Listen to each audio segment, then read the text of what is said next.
and those guys who want Satish in, Right. which is why, see, this is a very delicate situation. Absolutely. I think Rahul that's why Gandhi probably the knows that Congress party is also taking its own time. Closing remarks, Madhavan Narayanan, how do you see this ending? What do you expect next? I think, I would expect some kind of a consensus based on, either a sequence or a time-based thing. Or Congress offers high-level room in the national leadership. There are posts like political secretary or working president, and one of them could be kicked upstairs. K.C. Venugopal could be kicked upstairs in the party and then let Satishan rule. That would be a wise thing to do. But as one journalist friend has just messaged me, there's a conflict of interest when K.C. Venugopal selects the MLAs and then he paradrops on them. It's a moral crisis within Congress, but moral crisis cannot have our TV discussion solutions. So I think they need to think forward, but create an accommodative stance where all three, Ramesh Chanitala and K.C. Venugopal and Satishan, can get to do something. They have to be creative about it. And what at this moment Congress really lacks is political creativity. Absolutely. And probably political imagination to maneuver sources. And like Shankara was also saying, probably we also need these a rules-based order when it comes to Congress party. Thank you, Rashid. Thank you, Mr. Iyer, and thank you, Madhavan Narayanan, for joining us. We do have a piece of breaking news from the state of Tamil Nadu now. AIADMK is split wide open after the floor test. Remember, this happened today morning where 25 AIADMK MLAs voted, 22 MLAs voted in favor of Vijay. Shanmugam, Velumani, Vijay Bhaskar, senior leaders of the AIADMK, part of the rebel faction, will now face heat as AIADMK chief. Also, General Secretary of the party, Edapadi Palanichami, has removed the party positions of C.V. Shanmugam, S.P. Velumani and C. Vijay Bhaskar. Remember, these are rebel leaders who have voted in favor of TVK. They also spoke in favor of Vijay as the Chief Minister. கழகத்தினுடைய கொறடா திரு agri Krishnamurthy அவர்களுடைய உத்தரவுக்கு மாறாக தற்போதைய அரசிற்கு ஆதரவு கோரும் தீர்மானத்தில் அவர்களுக்கு எதிராக வாக்களிக்கணுங்கிறது திரு அக்ரி கிருஷ்ணமூர்த்தி அவர்களுடைய உத்தரவு. இந்த உத்தரவு அவர் அதிமுகவுடைய கொறடா. அப்போ கொறடா உத்தரவை மீறி வாக்களித்தால் பதவி பறி போகும். அவர் அனைத்து இந்திய அண்ணா திராவிட முன்னேற்ற கழகத்தினுடைய கொறடா. 10th ஷெட்யூலில் ஏற்கனவே சொல்லியிருக்கு, அதாவது 10வது அட்டவணையில் சொல்லியிருக்கு, நிறுவப்பட்ட சட்டங்களின்படி நியமிக்கப்பட்ட கொறடா அவர் கொடுத்த உத்தரவை மீறி வாக்களித்தால் அது உங்களுக்கு தெரியும் கட்சி தாவல் தடை சட்டம் வரும். அப்போ அவங்க கட்சி எதிர்த்து வாக்களித்துட்டாங்க, நம்ம எல்லாருமே பார்த்தோம். அவ்வாறு வாக்களித்தவர்களுக்கு என்ன தண்டனை அப்படின்னா, அந்த அரசியல் கட்சி ஒரு கம்ப்ளைண்ட் கொடுக்கணும். அந்த கம்ப்ளைண்ட்டை அதிமுகவுடைய வழக்கறிஞர் என்ற வகையில் இப்போ கொடுத்தோம். அதுக்கு கூட இவங்கெல்லாம் சபையில் பங்கு பெற்ற சட்டமன்ற உறுப்பினர் கொறடாலாம் நாங்கள் கொடுத்துருக்கோம். அவ்வளோதான். கட்சி சார்பில் எந்த நடவடிக்கை இது வரைக்கும் எடுக்கப்படலாம் இல்லை, அதெல்லாம் பொதுச்செயலாளர் முடிவோட. Joining me now is Sam Daniel. Sam, this was expected, some action against the rebel leaders. In fact, Edapadi Palanichami urged the Chief Minister today not to actually, listen to what the rebel faction is saying, and he also in some ways said that he should not have visited them yesterday. But what is the action that's been taken against these rebel leaders? Well, Vasudha, to begin with, EPS has removed them from the party positions these MLAs held. For instance, the key person, S.P. Velumani, has been removed from the headquarters secretary position he held. In the case of C.V. Shanmugam, he used to be the organizing secretary. He has been stripped of it. And Kamaraj and several others have been stripped from whatever positions they held. They have not been removed from the party. And the next step, we understand, would be for the party leadership to write to the speaker, perhaps to take action against the anti-defection law. There are two possibilities. One, the speaker may take this as a violation under the anti-defection law and disqualify them, or he may use his discretion and not do that. In that case, those numbers would be adding a kind of a booster to the TVK's tally, as we saw today in the conference vote. But if he cracks the whip, and then it could be if they're disqualified, it could pave way for elections, and then the TVK may hope that just like the way they swept the polls this time, emerging the single largest party, those seats may turn to come to in their favor. but we'll have to wait and see. This could become a long-drawn legal battle. But AIADMK sources indicate that what these rebel MLAs have done is a violation which could attract the provisions of the anti-defection law.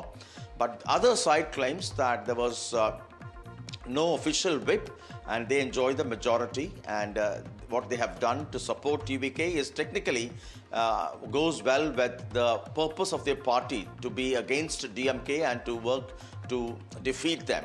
Right. They find nothing wrong and they hope that legally too. In this, it is 24 AIADMK MLAs who voted in favor of TVK and Vijay versus the 22 MLAs under Edapadi Palanichami, the General Secretary of the AIADMK, who voted against him. So it looks like the AIADMK could be headed for another split. Remember that there was initially a split a few years ago with Edapadi Palanichami and O. Paneerselvam fighting that bitter battle, not just politically but also legally.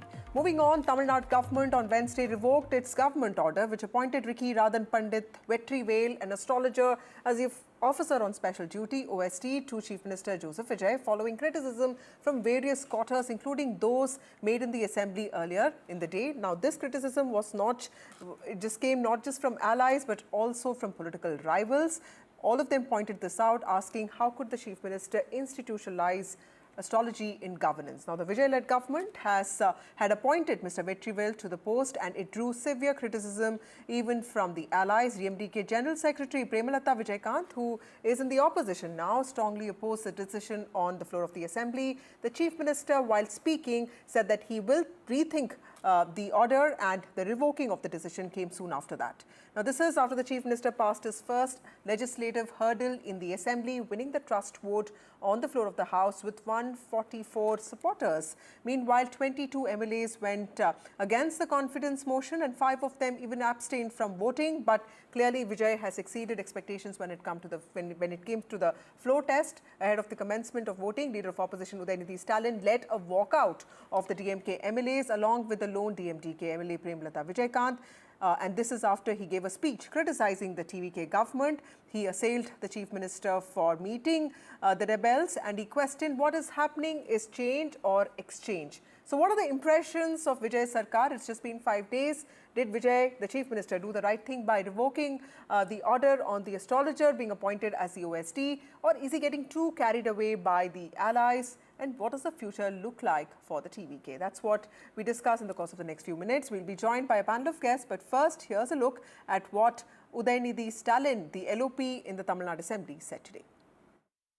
திருட்டுத்தனமாக இந்த ஆட்சிக்கு ஆதரவு தர வச்சிருந்தீங்க. இப்போ நான் சொல்றது ரொம்ப டீசென்ட்டான வெர்ஷன். வெறும் இன்ஸ்டாகிராம்ல ரீல்ஸ் ஆட்சியா இல்லாம ரியல் ஆட்சியா நடத்துங்க. அது மட்டும்தான் மக்களுடைய கோரிக்கை.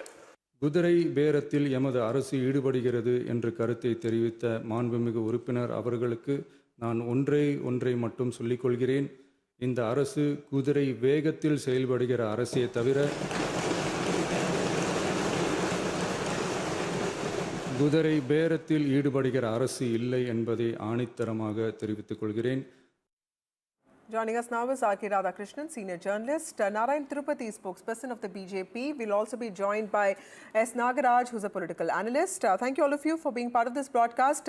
Narayan Tirupati, to you first. Your first observations on what the Chief Minister did today, sir. Do you think that this was expected, or do you think that this was a little too much?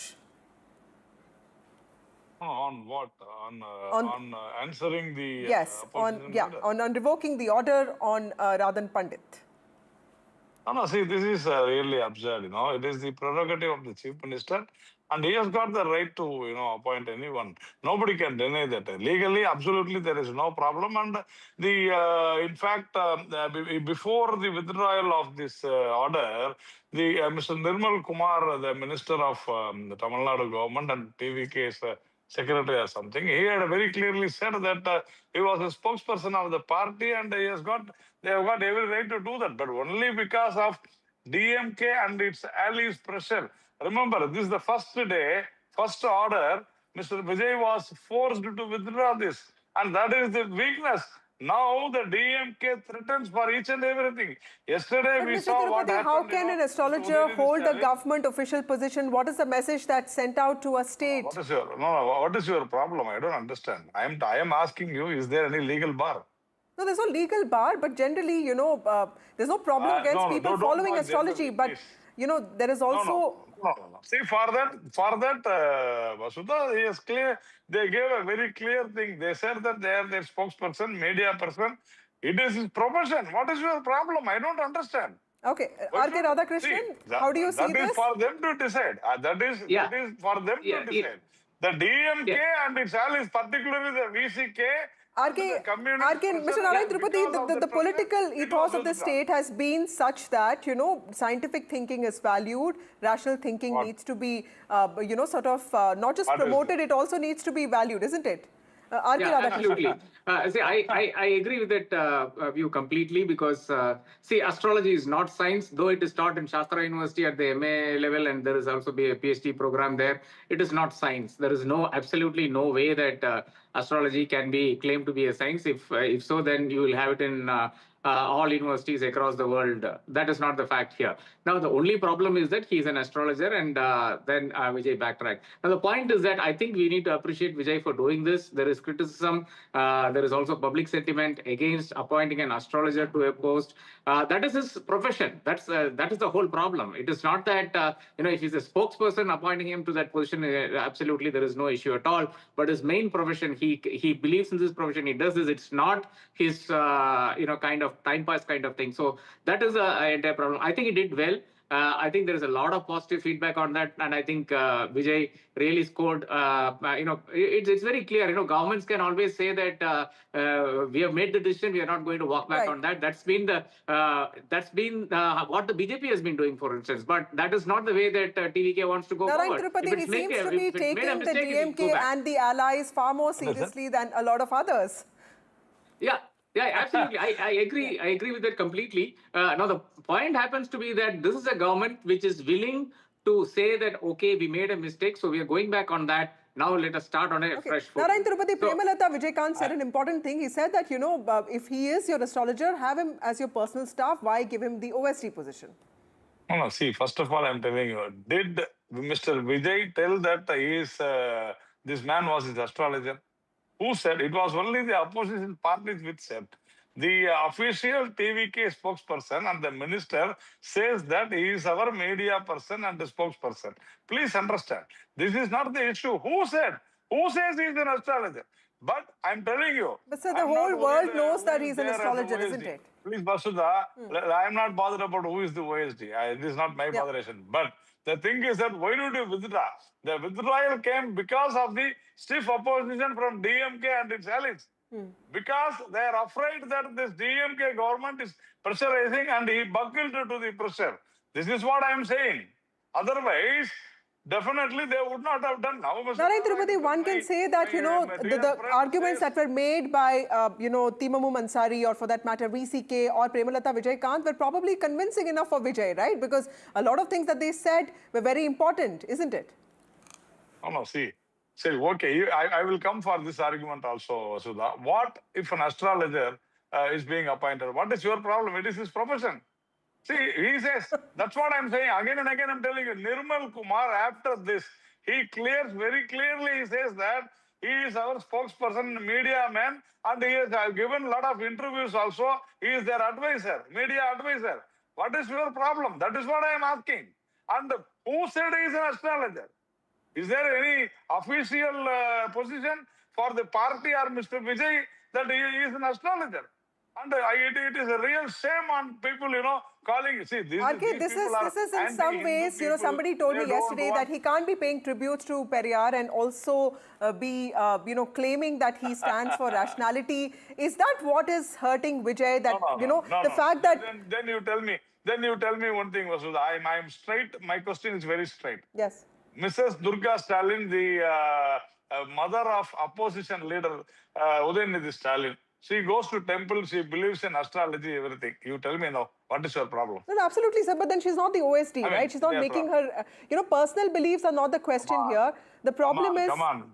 No, he is he may advise Vijay on astrology. What is it? That is what I'm asking. The What is your OST to problem? the Chief Minister is a very important post. RK, I also think that, you know, there could be a feeling that social justice in Tamil Nadu is also linked to rational thinking. Is that what is going on in Vijay's head? What made him revoke this order? Is he thinking about it, or is he just doing this out of fear?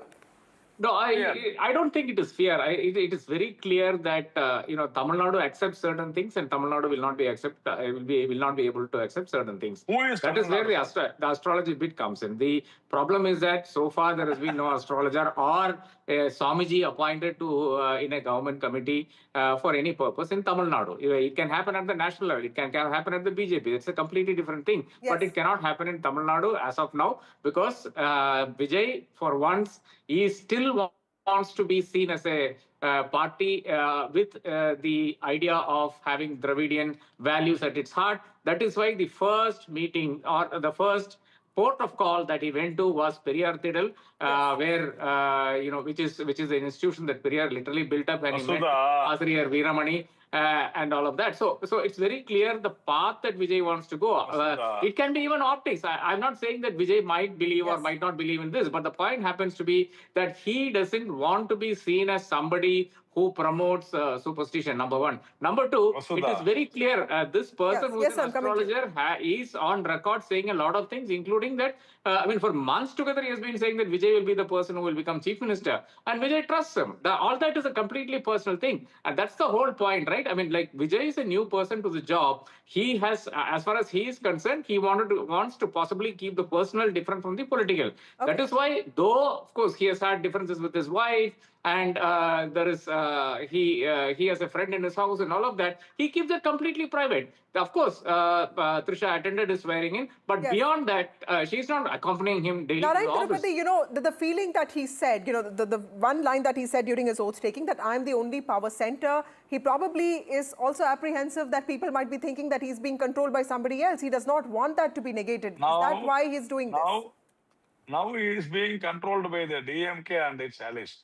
The opposition leader, he was sitting, Vasudha, you also know Tamil. Mr. Radhakrishnan, my friend, also knows Tamil.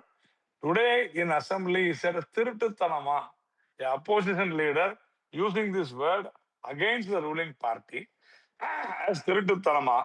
That means what? Vasudha, this is how the language of DMK has been. And absolutely there was no opposition from the TV case. Members or even the chief minister, even yesterday, when he was talking about Sanatana Dharma, Mr. Vijay, the chief minister, was a mute spectator because he doesn't want to have a rub with these people till he gets some majority. So it is very clear that the DMK and its allies are literally threatening the chief minister and TVK. See, Narayan, one point on that. The word was removed from the from the record of the assembly by the speaker. All of us heard NDTV should not be carrying this, because that part has been expunged by the speaker. He clearly said that JCT Prabhakar very clearly said we also have S. Nagaraj joining us. He's a political analyst. Mr. Nagaraj, how do you look at Vijay revoking that decision on OST? This is one of his major going back on a major decision by the Chief Minister. What does this say about his abilities as the Chief Minister? See, he always compared himself with MGR, Jayalalitha, right? Both MGR and Jayalalitha are known for courage. Courage is the actual word. For example, in the same place, if there is MGR or Jayalalitha, they would have told, it is my ministry, I will decide whom should be with me, whom should not with me. Right, who should be part of the team. Vijay bent down to the opposition. That is the first reaction or first thing that we could tell. And another one important thing here is Vijay is always going on to the DMK narrative. He's falling into the DMK narrative. His politics is always going to be opposite to DMK from now on. But if he's falling for all the DMK narratives, what kind of politics he's going to do is the biggest question mark. And even in today's speech, there were several questions were asked. They were asked about horse trade and everything. But I think he has not answered anything straight in the assembly. Then he gave a tweet a hour ago. So there is no clarity in his politics, or he's afraid of doing politics against DMK. Very quickly, RK, respond to that. Does this show him as a weak chief minister? No, let's start with MGR and Jayalalitha itself. Obviously not. It doesn't show him as a weak chief minister. MGR and Jayalalitha believed in astrology. They had astrologers. In fact, Jayalalitha's astrologer was Parapanangadi Unnikrishnan. We all know that he used to come frequently to Pious Garden residence. But she didn't give him an OSD position. She didn't give any position. Now, the point happens to be that Vijay wants to be the guy doing the right thing or seen as doing the right thing. It's as simple as that. It's very rare that RK actually praises Vijay, so we have some news here. Thank you so much, all of you, for joining me on this broadcast. It's clear that Vijay has taken this decision after criticism flowed from allies, but clearly he also probably understands that this was a bit too much from his side. That's why the decision to appoint his astrologer as his OSD has now been revoked. Moving on to some breaking news also from the state of Tamil Nadu. Chief Minister Vijay has condemned NEET paper leak. Vijay, the Chief Minister, has renewed the scrapping of NEET demand that's often raised in Tamil Nadu by Dravidian parties, including the DMK and the AIADMK. Now, TVK joins the brigade of people who are anti-NEET. Remember, TVK in its political campaigns has also maintained that it is anti-NEET. Vijay has said that repeated leaks have happened, which is why it's important to abolish NEET. I remember in one of those meetings, he said that youngsters have to look beyond the NEET examination as well. But the Chief Minister has now said that students need to be admitted on basis of their class 12 marks. My colleague Sam Daniel joins us with more details on this. Sam, this response from the Chief Minister of Tamil Nadu comes a bit too late, but comes a little late, I think. But is Vijay also trying to sort of compensate for the time lost? Because he's making it clear that he is calling for NEET with structural flaws, and he's saying that it's important to take class 12 marks into consideration. That's right, Vasudha. One, he calls the present series of NEET question paper leaks a proof of what he calls structural flaws. And he also reiterates Tamil Nadu's long stand over NEET, calling it unacceptable, saying it works against the poor, marginalized, disadvantaged, and those who are coming from rural areas. And he has reiterated the state's demand that NEET system should be done away with, and the government should go for permitting states to allow medical admission on the basis of class 12 marks. Remember, this has been a long-drawn legal battle. Almost for a decade, Tamil Nadu did not have any kind of entrance test for medical admission, saying it works against the interest of brilliant but poor students from rural areas who cannot afford private coaching, and that it works in favor of the affluent classes. And Vijay, for quite some time, the opposition was critical that Vijay has not responded, and Vijay has not made his stand clear on NEET, and now he clearly toes the Tamil Nadu's long line on this. Right. Thank you, Sam Daniel, for joining us. Chief Minister Vijay and the TVK have made their official position on NEET very clear. This comes after the NEET UG examination 2026 held on the 3rd of May was cancelled. Fresh dates are to be announced soon. Vijay has asked for abolition of the NEET examination altogether, and he has said that class 12 marks of aspirants need to be taken into consideration. Moving on to another piece of breaking news. Actor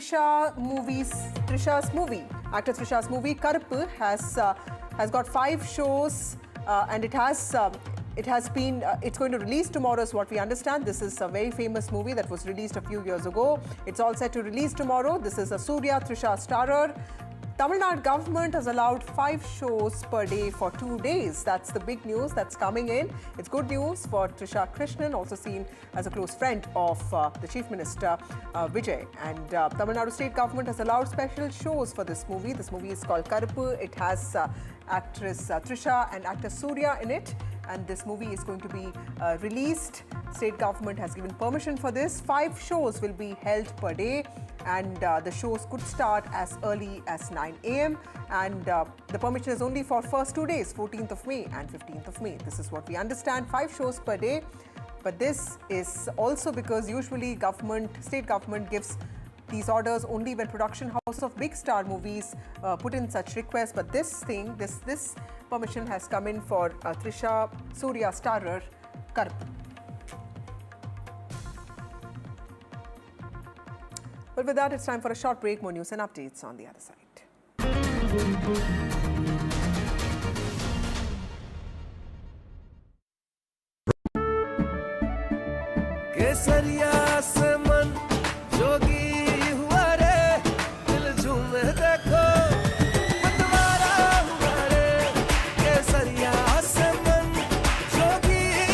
हर पल मनाओ केसरी त्योहार। विमल, बोलो जुबान केसरी। थोड़े में ज्यादा स्वाद, यही तो है इसकी खास बात। वाओ मामा, क्या स्वाद है? अरे मेरे राजा, सबका राजा आरती और मसाला।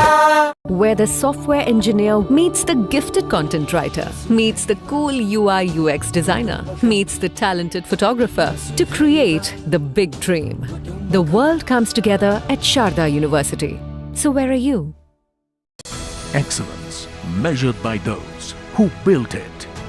Presenting the jury of the NDTV Profit Business Leadership Awards.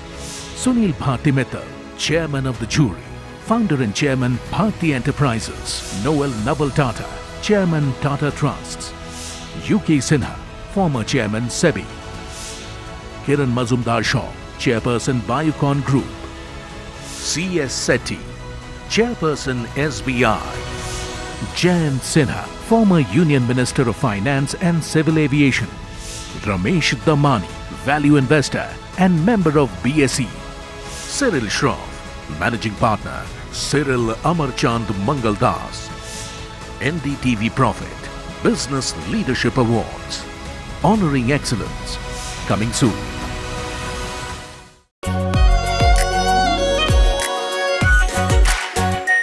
Our Pure Shahi Paneer Masala. Delicious, healthy, every day.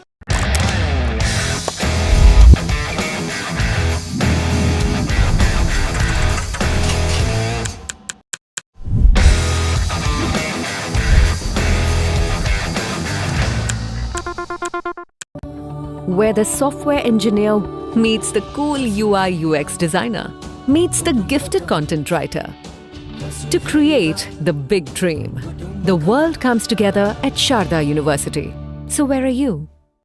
Breaking news coming in from Chennai, where Vijay's astrologer who predicted his victory has gotten a position in government. Big breaking news coming here on NDTV. Vijay astrologer appointment has irked the allies. Ever since NDTV broke that story yesterday, we've seen a trend.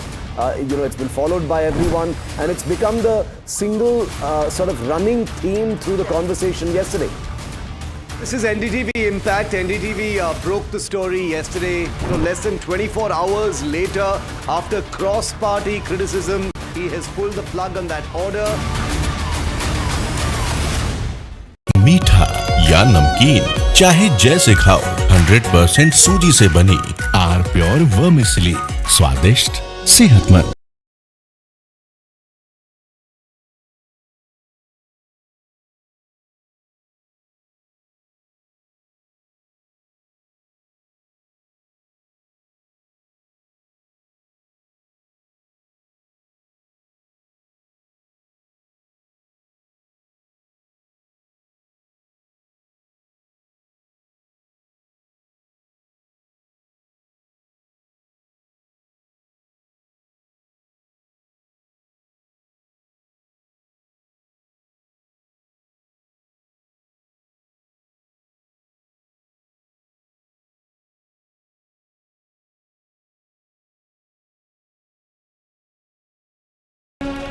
Straight from the heart of the newsroom to the core of the stories shaping your world.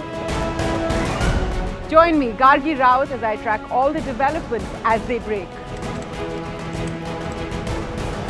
Live from the NDTV newsroom, weekdays at 4 p.m. All of these people, Kolkata trap. The highest number of voters. Tamil Nadu votes decisive. I've always liked NDTV. It's the most reliable news channel more than anything. TVK headquarters here. A lot of thanks for NDTV. Congratulations to NDTV. thank the team for their incredible coverage of the Tamil Nadu election so far. Fast moving but still relaxed, informative but still unbiased.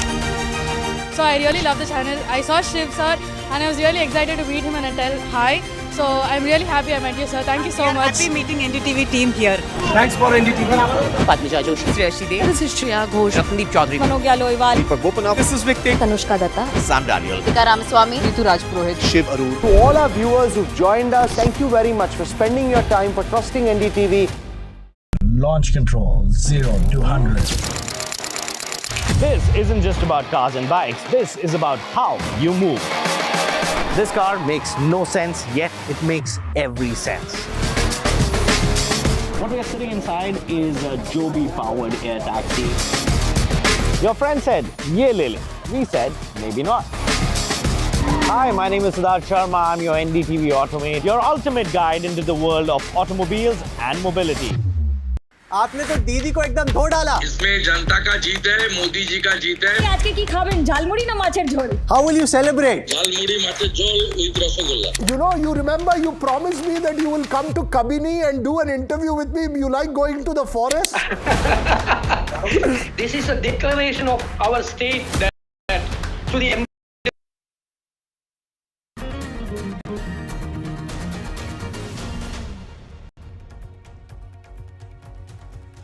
Welcome back. Ride-hailing platform Uber has now partnered with Adani Group to establish its first data center in India, marking a significant expansion of the company's tech and innovation footprint in the country.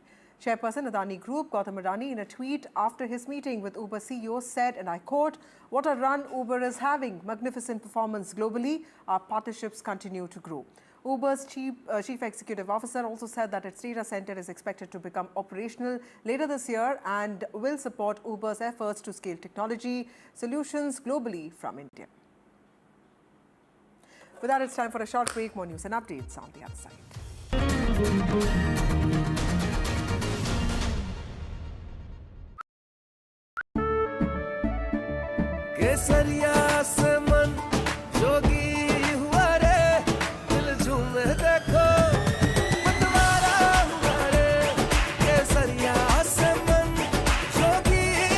हर पल मनाओ केसरी त्योहार। विमल, बोलो जुबान केसरी। थोड़े में ज्यादा स्वाद, यही तो है इसकी खास बात। वाओ मम्मा, क्या स्वाद है। अरे मेरे राजा, सबका राजा आरती और मसाला। Where the software engineer meets the gifted content writer, meets the cool UI UX designer, meets the talented photographer to create the big dream. The world comes together at Sharda University. So where are you? Excellence measured by those who built it. Presenting the jury of the NDTV Profit Business Leadership Awards. Sunil Bharti Mittal, Chairman of the jury. Founder and Chairman Bharti Enterprises. Noel Naval Tata, Chairman Tata Trusts. UK Sinha, former Chairman SEBI. Kiran Mazumdar Shaw, Chairperson Biocon Group. C.S. Sethi, Chairperson SBI. Jayant Sinha, former Union Minister of Finance and Civil Aviation. Ramesh Damani, Value Investor and member of BSE. Cyril Shroff, Managing Partner, Cyril Amarchand Mangaldas. NDTV Profit Business Leadership Awards. Honoring Excellence. Coming soon.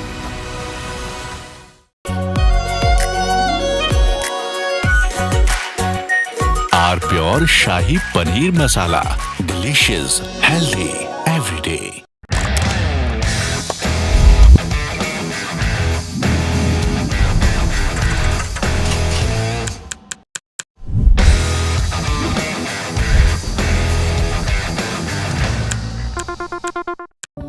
Where the software engineer meets the cool UI UX designer, meets the gifted content writer to create the big dream. The world comes together at Sharda University. So where are you? मीठा या नमकीन, चाहे जैसे खाओ, 100% सूजी से बनी are pure vermicelli, स्वादिष्ट, सेहतमंद हर रोज। ब्रेकिंग न्यूज का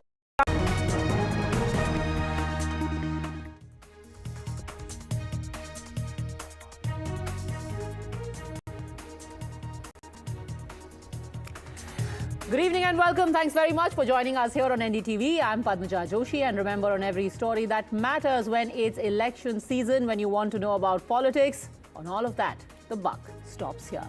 And the suspense remains. Who will be the Chief Minister of Kerala? It's been 10 days and counting, and the answer, my friend, is still blowing in the wind.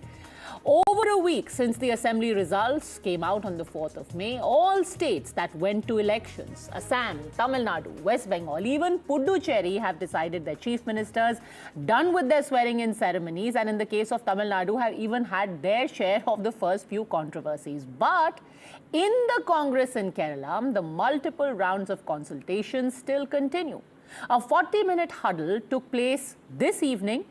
The High Command over the last few days has been summoning various leaders. One such consultation took place yesterday. Again today there was a 40-minute long meeting, and they are still pondering over their choices. Within the party, a not so subtle flexing of muscle has also started. In Wayanad, mysterious posters appeared warning Rahul and Priyanka Gandhi against making K.C. Venugopal the chief minister. In other parts of the state, the same person, K.C. Venugopal, his posters were being felicitated with a milk abhishekam. Now, all sides have started a vigorous whisper campaign in their favor. If you have the IUML, and a very crucial ally of the Congress in Kerala, they have weighed in favor of V.D. Satishan. Now you've got K.C. Venugopal as the pick of the Central High Command. Looking at past precedent, whenever the Congress has come into government in any state, the camp politics has predictably kicked in. 3 camps had play in Kerala as well. One, of course, is for Leader of Opposition V.D. Satishan. The second is for Senior Leader Ramesh Chennithala. And finally, there is General Secretary of the party, K.C. Venugopal himself, somebody believed to be extremely close to the High Command, is always seen at the elbow of Rahul Gandhi. Now, with this tug of war continuing for 10 days, no real resolution in sight, even now, the BJP has naturally grabbed this moment to take pot shots. In fact, it never happened in the history of Kerala. UDF secured a thumping majority, more than 100 seats. Then even after days, and even after so-called hectic consultation discussions, nothing is coming out. And absolutely ridiculous position. There are group dances taking place everywhere, protest marches. They even tore out Umman Chandi's photo. So Congress is always ill-famous for its worst kind of groupism. But this has has no limit at all. Moreover, one can predict the future of this government before it begins. देखिए, मैं तो आज binocular लेकर आया हूं कि कहीं पर तो केरला कांग्रेस का सीएम का कोई दावेदार दिख जाए, पर दिखाई ही नहीं दे रहा। 9 दिन हो गए हैं, नतीजों को 9 दिन, 9 डेज, पर कांग्रेस पार्टी कंप्लीट कंफ्यूजन वाली स्थिति में है। अब पश्चिम बंगाल में देखिए, भारतीय जनता पार्टी की सरकार बन गई, सीएम कौन है वो समझ में आ गया। असम में भी सरकार बन गई, पर कहाँ केरलम में जहाँ पर उनको फुल मेजॉरिटी मिली है कांग्रेस को, वहाँ पर फुल कंफ्यूजन है। Is a proper democratic functioning of a democratic party which has more than 100 years history. But here is a BJP which has not even crossed 50 years history. They can adopt any means to stamp their dictatorial, word to select a candidate or form a government. Congress is not like that. And that brings us to the big question of the day. What does one make of the open claims to power being made by all of these contenders in Kerala? Is the Congress veering dangerously close to repeating its past mistakes, where a delay in deciding on leadership has led to an implosion? And finally, the million-dollar question: will the claim of the foot soldiers prevail, or will the will of the High Command eventually gain precedence? And in fact, the news that is just coming in right now, the Congress huddle ended quite a while ago in Delhi, but this announcement is not going to happen today either. The wait for a chief minister for Kerala continues even now. Another day, Another deadline, the final decision is still awaited. Jainendra joins us live from the residence of Mallikarjun Kharge. आज क्या हो गया जैनेंद्र? अब तो 10 दिन हो गए, एक दिन और की मोहलत क्यों मांगी गई है? किसको मनाने की कोशिश की जा रही है? देखिए, नाम पर मुहर लगा ली है मल्लिकार्जुन खड़गे और राहुल गांधी ने, लेकिन ये मैसेज देने की कोशिश है कि फैसला दिल्ली से नहीं हुआ है, ऐलान दिल्ली से नहीं हो रहा है, ऐलान त्रिवेंद्रम में हो रहा है और इसी वजह से अनाउंसमेंट को आज होल्ड किया गया है और ऑफिशियली कांग्रेस ने ये कहा है कि केरलम के अगले मुख्यमंत्री का ऐलान कल किया जाएगा। कल दोपहर तकरीबन 12 बजे के आसपास विधायक दल की बैठक बुलाई गई है और माना जा रहा है कि उसी विधायक दल की बैठक में बाकायदा प्रस्ताव पेश किया जाएगा और विधायक दल की बैठक के बाद, जैसा हमने बीजेपी की बैठकों में देखा कि विधायक दल की बैठक में ही मुख्यमंत्री का नाम सामने आया, कुछ वही तरीका कांग्रेस भी करने जा रही है। हालांकि इसके पहले हमने देखा राजस्थान हो, कर्नाटक हो, तमाम अनाउंसमेंट दिल्ली से हुए, लेकिन इस बार चूंकि सेंटिमेंट जो है केरला ग्राउंड पर, उसके मद्देनजर कांग्रेस लीडरशिप ने डिसाइड किया कि ये अनाउंसमेंट हम कल करेंगे, त्रिवेंद्रम से करेंगे। कल त्रिवेंद्रम में कांग्रेस लेजिस्लेटिव पार्टी की मीटिंग होगी और उसमें चीफ मिनिस्टर का अनाउंसमेंट जो है वो किया जाएगा और अभी भी पिक्चर ये भी सही है, सारी बैठक दिल्ली में हो रही है लेकिन लोगों को बताया जा रहा है कि फैसला केरला में लिया जा रहा है। ये तो लोग भी देख रहे हैं ना कि सारी बैठकें तो दिल्ली के अंदर ही हो रही है। आपने कहा मोहर लगा दी गई है, तो थोड़ा सा हमें भी आइडिया दे दीजिए और थोड़ा सा जो सारे लोग अभी केरला में देख रहे होंगे, खास तौर पर जो कंटेंडर्स हैं, कौन है अल्टीमेटली केरला का किंग? कौन?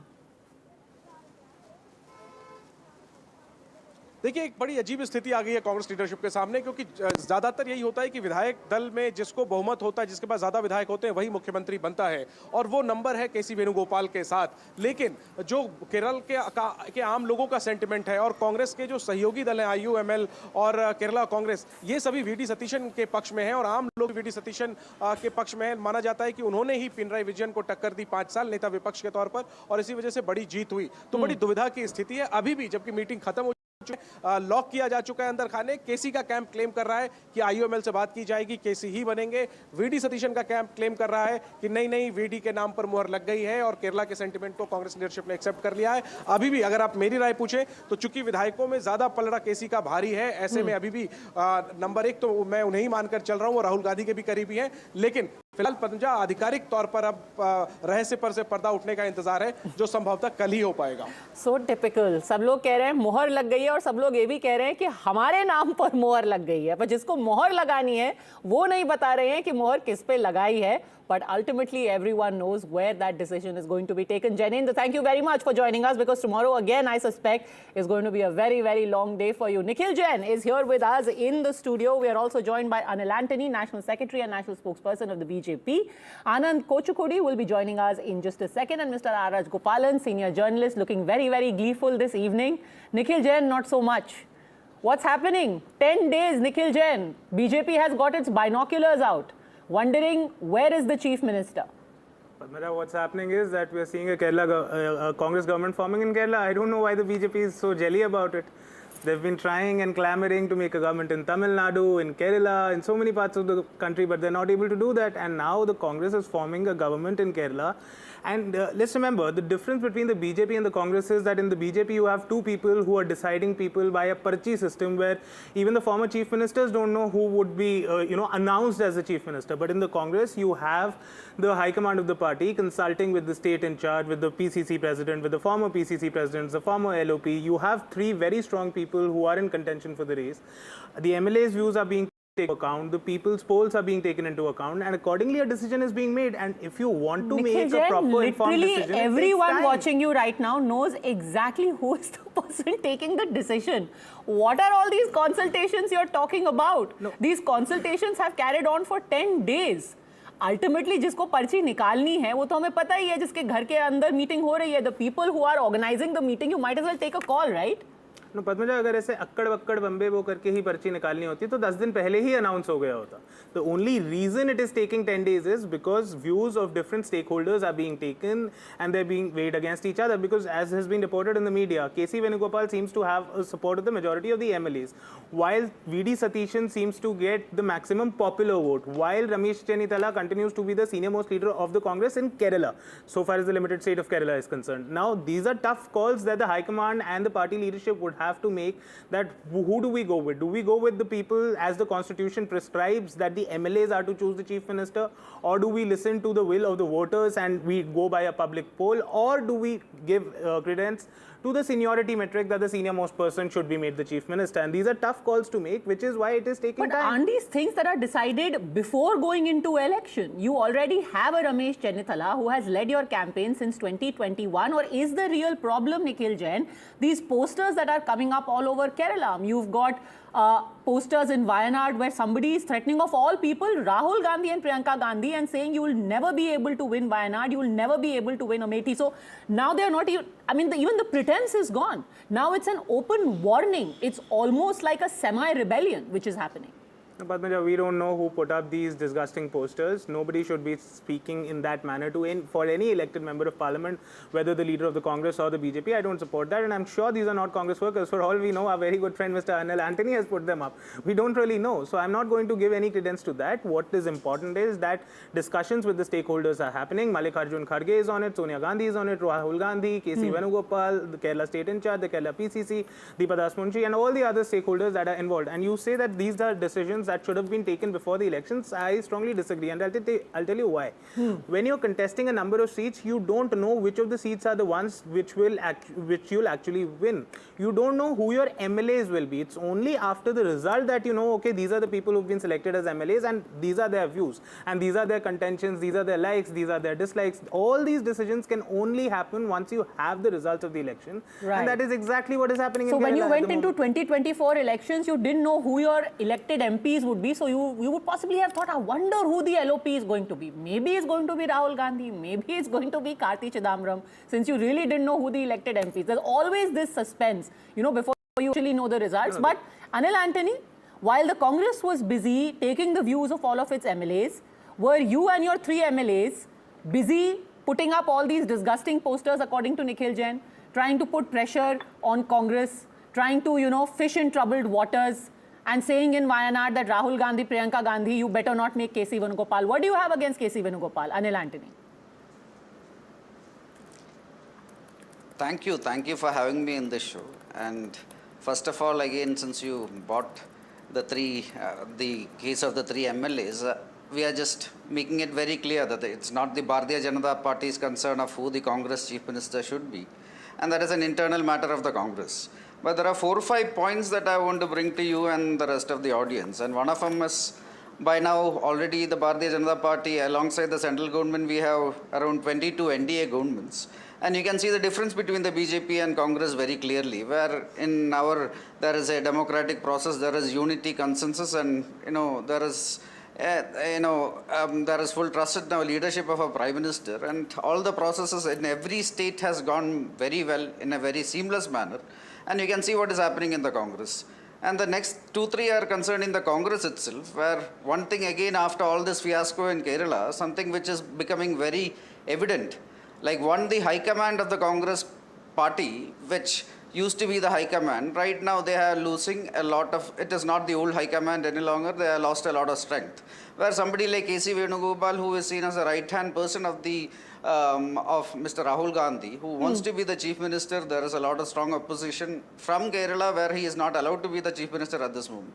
The second thing is, the Congress party has completely now given up on future national elections, because Mr. Venugopal is not some leader of the Congress. Technically in the organization, he is number 2 in the Congress after the Congress president. He is the general secretary organization. And instead of looking after his pan-India role, he is very keen to go back to Kerala and be the chief minister there, which means that they have given up on their future electoral prospects of any national election. Now you're just playing mind games with the Congress. Do you want KC Venugopal to stay at the center or go to Kerala? First of all, you said this is their internal matter. Now you want KC Venugopal to stay in Delhi. What's your interest in this? Yes. You're just playing mind games. No, we don't want... These are not our interest. Our interest is to ensure that the Bharatiya Janata Party grows in Kerala also, just like every other state. And that is happening also. We had 3 seats this time. The third thing, this is the most important thing which I would like to say. And the third thing is Mr. V.D. Sadishan. At this moment, I don't think when compared to Mr. Venugopal or other contenders, he is having that many MLA support. But let's say Right now, most of the support seems to be coming from the allies, which is predominantly the Muslim League, and then there are other parties, including SDPA, Welfare Party. Many of these parties seems to be very allied to Mr. Sadishan, and they are the people who are pushing him the most. And this is something which the BJP has very clearly said before the election itself, that the UDF government, if it comes, will be a party which will be appeasing the minorities quite a lot. And already with Mr. Sadishan and his support system, we are seeing very clearly that this is the kind of government that may come if Mr. Sadishan is the Chief Minister. So these are some of the key observations the Bharatiya Janata Party So you is don't having. care who becomes the Chief Minister, right? Because through the day I've found very touching concern on the part of many BJP spokespersons who are saying, I've got my binocular out, I want to see who's become Chief Minister. It's been 10 days. It's like you're standing there with a stopwatch. So you don't care whether they make it in 10 days or 10 months or 10 weeks. The BJP doesn't care, right?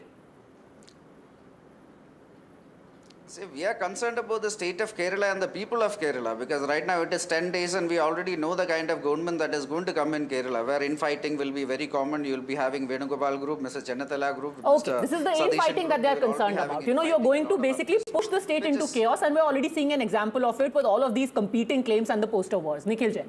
But Madhav, first of all, on a lighter note, whenever the BJP spokespersons come out and make an argument, we don't care, but then they go around giving a 2-minute monologue. I'm reminded of the times when I would, you know, hear my Masi and my mum gossiping about something, and they would say, "Kehne ki baat nahi hai," but uske baad they'd have a 15-minute gossip session on the very same thing.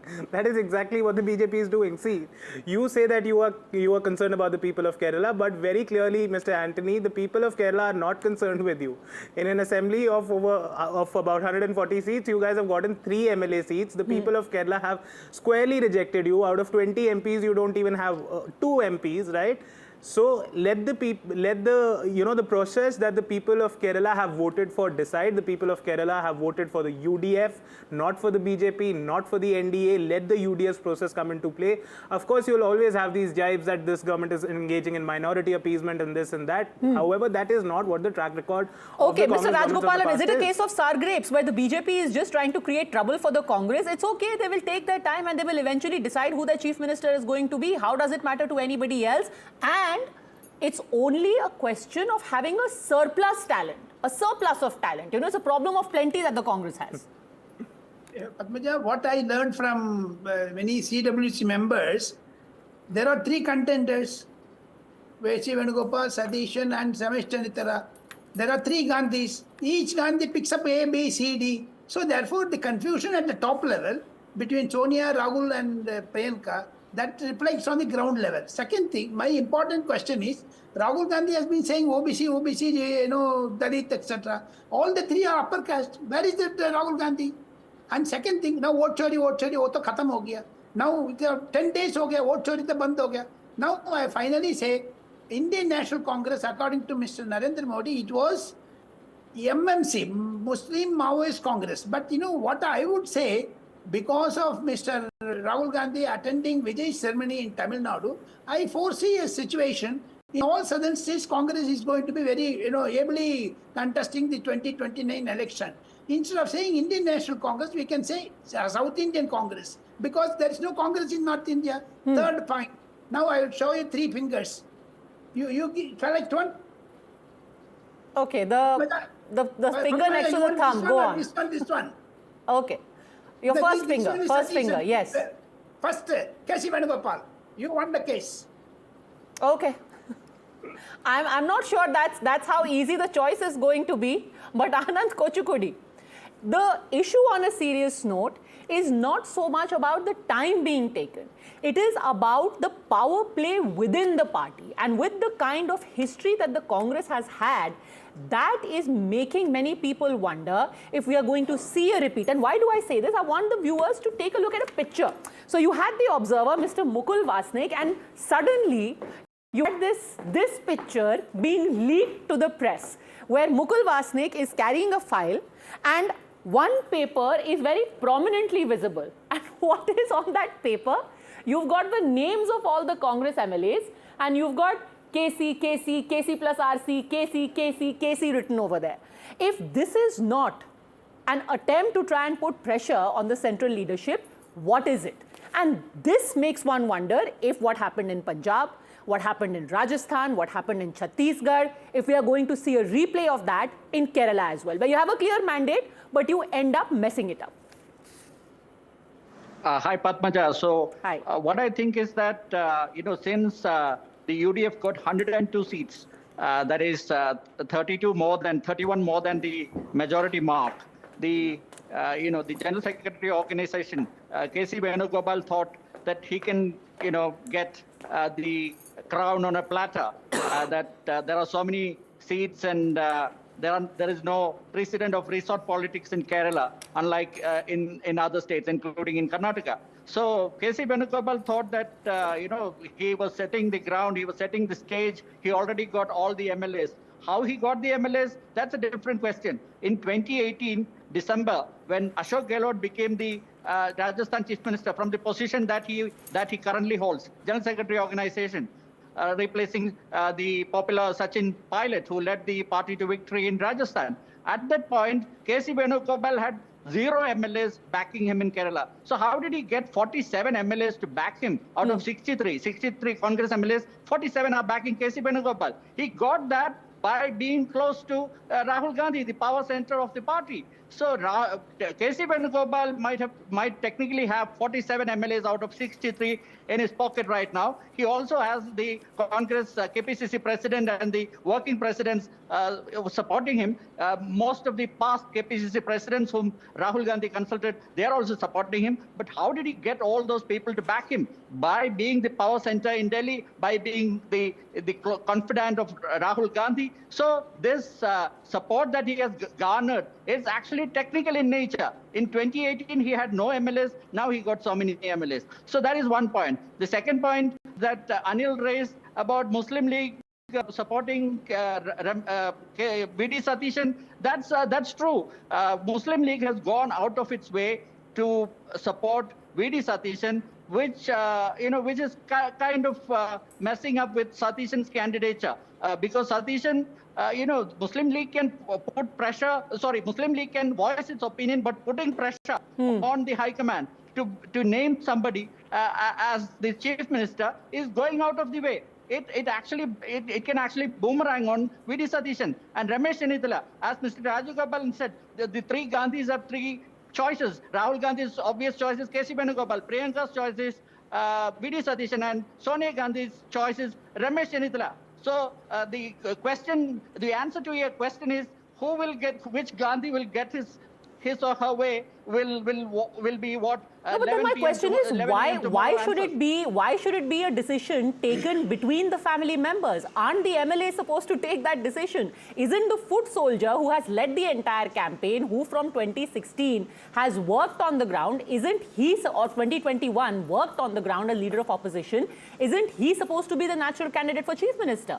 Then it again fits perfectly into the allegations against the Congress that irrespective of how much work you do on the ground, Nikhil Jain, ultimately it is going to be a parchi system based on which Gandhi member prevails. Padmaja, absolutely not. First of all, let me correct Mr. Anand on one point. He says that Rahul Gandhi's obvious choice is K.C. Venugopal because K.C. Venugopal is close to Rahul Gandhi. If you look at Rahul Gandhi's pattern in the past, never has a person been made Chief Minister just because they are proximate to Rahul Gandhi. If anything, a lot of people you speak to in the Congress who are close to Rahul Gandhi, they tell you that Rahul Gandhi would not want that as the obvious choice because then he is open to those allegations ki apne aadmi ko bana diya. And that is also why it is a little difficult for the Congress High Command to decide on it. Number one. Number two. Really? D.K. Shivakumar says hello. No. So, no. You look at Jyotiraditya Scindia. Jyotiraditya Scindia, you might remember, Padmaja, you're an old journalist, that you used to call them young Turks, Milind Deora, Jyotiraditya Scindia, and a bunch of them. They were very close to Rahul Gandhi. But when it came to making the Chief Minister in Madhya Pradesh, the party decided on what the MAs wanted, and the MAs did not want Mr. Scindia, despite the fact that Mr. Scindia was the person in the state who was closest to Rahul Gandhi. Then if so the it's not MLAs like have Rahul to decide, Gandhi. you have already sent the observers to Thiruvananthapuram. Why are the meetings being held in Delhi? Why are all Because these that is how a meetings over the national last party- 3 days being held in Delhi if the MLAs have to decide? The MLAs are not even present in this meeting, my friend. Padmaja, the national parties have to decide by their national power center. The BJP also holds meetings like this in Delhi, and as does the Congress party, which is perfectly fair and fine. The point is who is attending those meetings. It's not like it's only people in Delhi who are attending the meetings.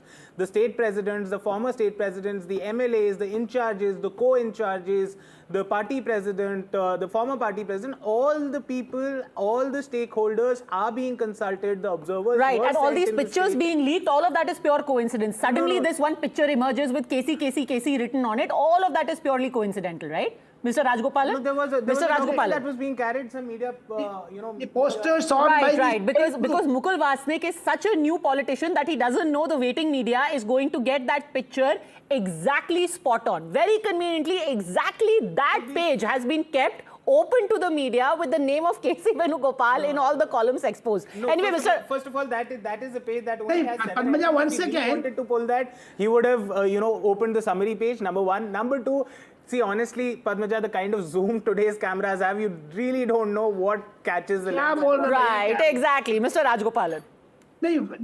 My point is, Sadishan has sent a circular and also issued a press statement that he's ready to sit outside. In the sense, he will not join the cabinet. He will be as a MLA. What would be mean, if two contenders are going to have a heavy portfolio and Sadishan, who worked hard for the elections, he is going to sit idle. Now, second thing, I want to ask Mr. Anand to explain to NDTV viewers that V.G. Sadishan, Ramesh Chanditara, K.C. Venugopal, are they from OBC or the OC? That Sadishan, Joe, Anand can say that. Sir, although before Mr. Kochukodi answers, I think this is slightly touchy right now for the BJP. Haven't you just installed Suvendu Adhikari and Himanta Biswa Sarma in West Bengal and Assam respectively? I think this whole issue of Brahmin versus OBC versus upper caste versus backwards, that's slightly touchy topic even right now. But go on, Anand Kochukodi, respond. One small point, also not to forget, the BJP took 9 long days to decide that the incumbent CM under whose name the election was fought would continue as the CM. Let's not forget that Hemanta's oath only happened on the 12th. The results were out on the 3rd. And But the BJP Anand was Kochukodi, mighty silent for 9 days. On a more serious note, I want to ask, do you see some kind of rebellion within the ranks, irrespective of who becomes? Do you see the other leaders stepping up and saying, forget it, there's really no point doing this job anymore, it's a thankless job, I quit? Anand Kochukodi. Yeah, I actually see a lot of rebellion happening if K.C. Venugopal is installed at the behest of Rahul Gandhi, regardless of the wide consultations that he has undertaken. If K.C. Venugopal is installed tomorrow at 11 a.m. in the morning, Kerala will see an uproar. There will be a lot of protests across the state, and not just from the congressmen. A lot of people actually wanted to vote out Pinarayi Vijayan, and they did everything. I mean, even people who are not Congress voters, even they managed to, even they came out in large numbers. Women came out in large numbers to vote for the UDF. So if installing one of the MLAs, whether it's V.D. Sadishan or even Ramesh Chanditara, that might be okay with even the Muslim League and the other, the general public. The general public, of course, want V.D. Sadishan. But if K.C. Venugopal is installed, because there is already a lot of public opinion against K.C. Venugopal in Kerala's public sphere and also on social media. A lot of people have put up flex boards against K.C. Venugopal, and these are not just V.D. Sadishan loyalists. There are other people who are doing that. And even people outside the Congress party. Look, so, Nikhil Jain, you were blaming A.K. Antony, now you've got Anand Kochukodi actually attesting to the fact that people, locals who want V.D. Sadishan to become... Are they from which caste? Are they from... Local people. He does not have the public sentiment. That's the point, Padmaja. Yeah, Anand, you have to answer my question. Party worth its salt, you will always have multiple strong leaders. You would have their factions. You would have their respective supporters.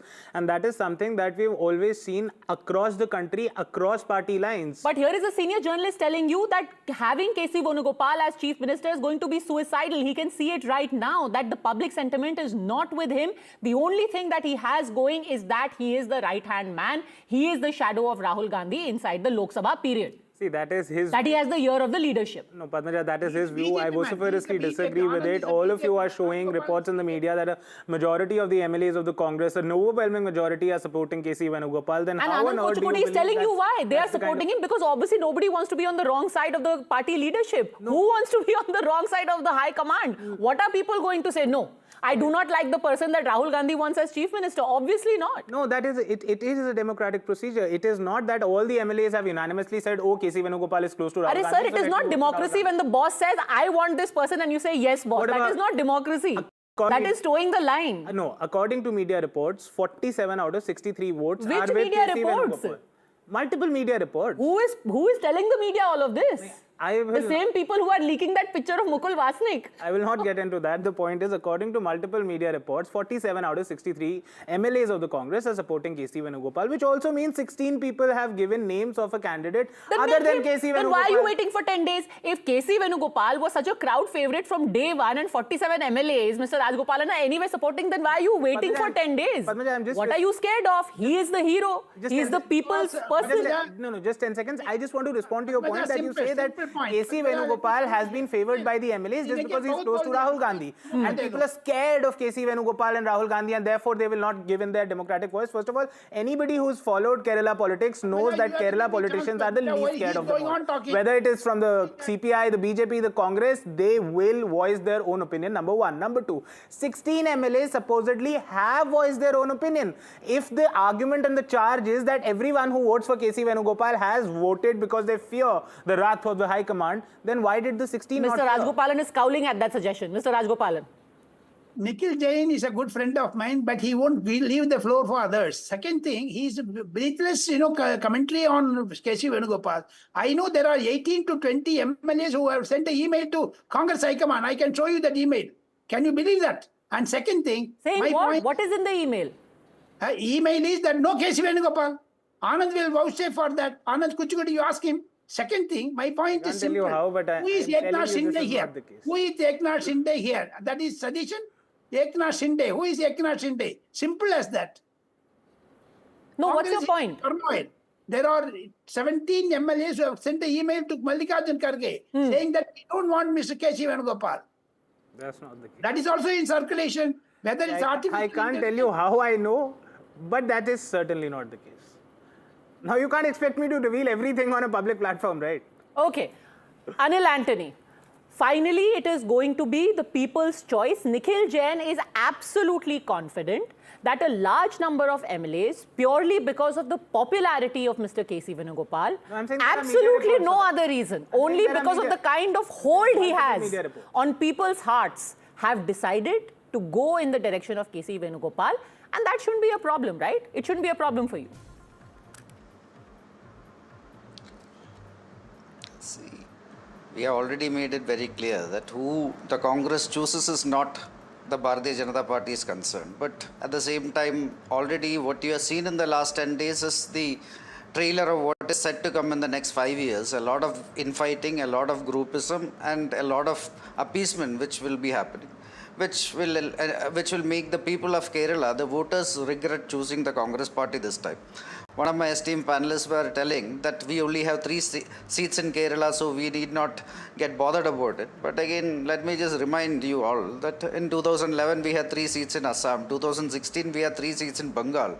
But over a period of time, all these states, people chose a Bharatiya Janata Party and a double-engine government because they were convinced that we are the best option for the state. The same thing is going to happen in Kerala also, where after all this chaos, finally the people in Kerala from 3 will ensure that we will have a double-engine government in Kerala also. And you'll only make it easier for the BJP to turn Kerala into another Tripura on the way to winning that state if you're going to help your own party implode. You've got a fantastic mandate, Nikhil Jain, and what do? You mess it up so that leaders are disgruntled, they break off, you make the way for BJP?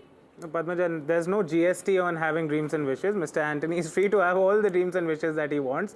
The fact is that there was a leader of the BJP exactly from what Kerala Mamata who Banerjee said would have thought in 2016. But anyway, go on. No, Mamata You remember Banerjee... they had 3 MLAs in West Bengal in 2016. Today they have 3 MLAs in Kerala.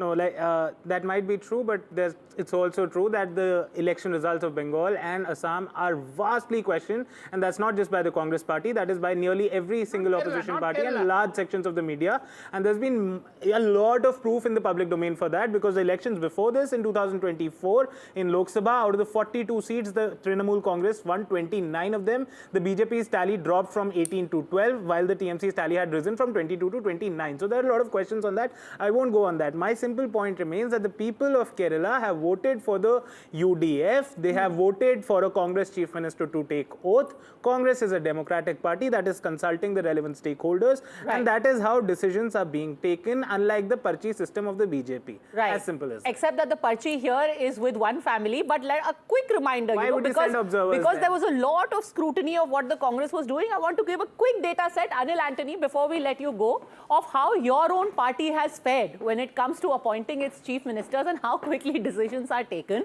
In the case of Odisha, 8 days were taken to have Mohan Charan Manjhi declared as chief minister. Chandrababu Naidu, not BJP, but for the NDA chief minister, 7 days were taken. In the case of Pema Khandu, 8 days were taken. In the case of Nayab Singh Saini, 8 days were taken. But in the case of Rekha Gupta, on the other hand, almost 11 days were taken, close to 2 weeks. That is what the BJP took in order to declare the name of the Delhi chief minister.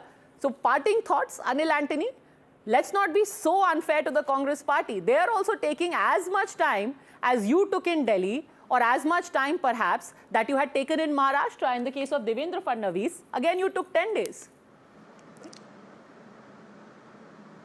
So major differences in all these states. You were right that in some of the places some time was taken. But not even one of these states did we have like 2 or 3 of our leaders in public like burning their supporters, burning each other's fluxes, or abusing each other in social media, or like trying to threaten each other, etc. It was a very smooth process, a democratic process. An observer in each of this state, as a senior leader went there. There were meetings with all the MLAs, and finally the legislative party unanimously in all these places had chosen a chief minister. I highly doubt that will happen. Maybe you will be well advised to at least stop all the sneaky mind games which are happening on the site. Nobody is fooled by all of these strategically planted leaks, these photos, these posters going up in Thiruvananthapuram and Wayanad. It's very, very apparent what is happening. But we wish you luck, and we wish luck to whoever is going to be the next chief minister. Is completely out of time. Thank you very much, all gentlemen, for having joined us. Tomorrow, a big day where the meeting of the legislature party of the Congress is going to take place, and that announcement, hopefully, is finally going to happen. Okay, and now let's shift our focus to another election, but one that is going to happen next year. We're talking about Uttar Pradesh, and it seems that the main opposition party has a sort of death wish. Why? Because you've got a very prominent spokesperson of the Samajwadi Party sparking a caste storm. What happened was that Rajkumar Bhati, the national spokesperson of the Samajwadi Party, has now been booked by the UP police for making derogatory remarks against the Brahmin community. In a viral video, in an event that was organized by the Rajiv Gandhi Foundation, Mr. Bhati is heard saying, while some prostitutes may be good, they may have some good in them, no Brahmin can ever be good. Simply can't be expected of them. After a massive political backlash, he issued an apology in which he claimed that his remarks have been distorted and that he never intended to hurt anyone's sentiments. First, listen in to actually what was said. ब्राह्मण भलानो वैश्य इनमें भलानो कोई और कोई वैश्य तो भली ब्राह्मण भला यार ये तो ज्यादा खराब हो गया ब्राह्मण भी कुछ तो अच्छे होते भले होते सुनाया नहीं ऐसा नहीं पोस्टर लगवा दीजिए भाटी जी इसका राजकुमार भाटी समाजवादी पार्टी के नेता होने से पहले पत्रकार हुआ करते थे, पढ़ी लिखी बातें किया करते थे, लेकिन समाजवादी पार्टी में आने के बाद से समाज में जाति का जहर घोलने की ये जिम्मेदारी सपा मुखिया अखिलेश यादव जी ने दी है। और इसीलिए आप देखिए कि लगातार समाजवादी पार्टी के नेता एक के बाद एक लगातार गाली गलौज की भाषा का इस्तेमाल कर रहे हैं, जातियों को आपस में लड़ाने की चेष्टा कर रहे हैं। आपको प्रायश्चित भी करना होगा, आपको ब्राह्मणों का एक प्रकार से पूजन करना चाहिए। आपको ब्राह्मणों के सामने एक संदेश उदाहरण प्रस्तुत करना चाहिए कि अब दोबारा आप ऐसा दुस्साहस नहीं करेंगे। और समाजवादी पार्टी से भी हम कहेंगे कि आप भी इतना बड़ा विषय हो गया और आपकी एक टिप्पणी उस पर नहीं आ रही है। हम अखिलेश यादव जी से मांग करेंगे कि राजकुमार भाटी जैसे नेताओं पर आपको नकेल कसनी होगी, आपको अंकुश लगाना होगा। Dr. Kaushalkant Mishra, spokesperson of the BJP, joins us, but the man of the moment, as it were, Rajkumar Bhati himself joins us.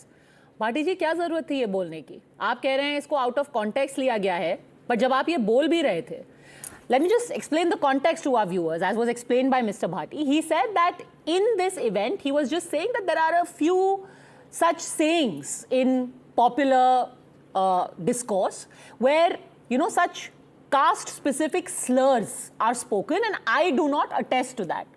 But आप तो खुद खिलखिलाकर हंस रहे थे, आप उसकी निंदा नहीं कर रहे थे, आप तो खुद खिलखिला के हंस ही रहे थे जब आप ब्राह्मण और वैश्या की बात कर रहे थे। भाटी जी, नहीं, ऐसा नहीं है। अगर पूरा वीडियो आप देखेंगे तो मैंने इसकी निंदा ही की थी, मैंने इसका विरोध किया था।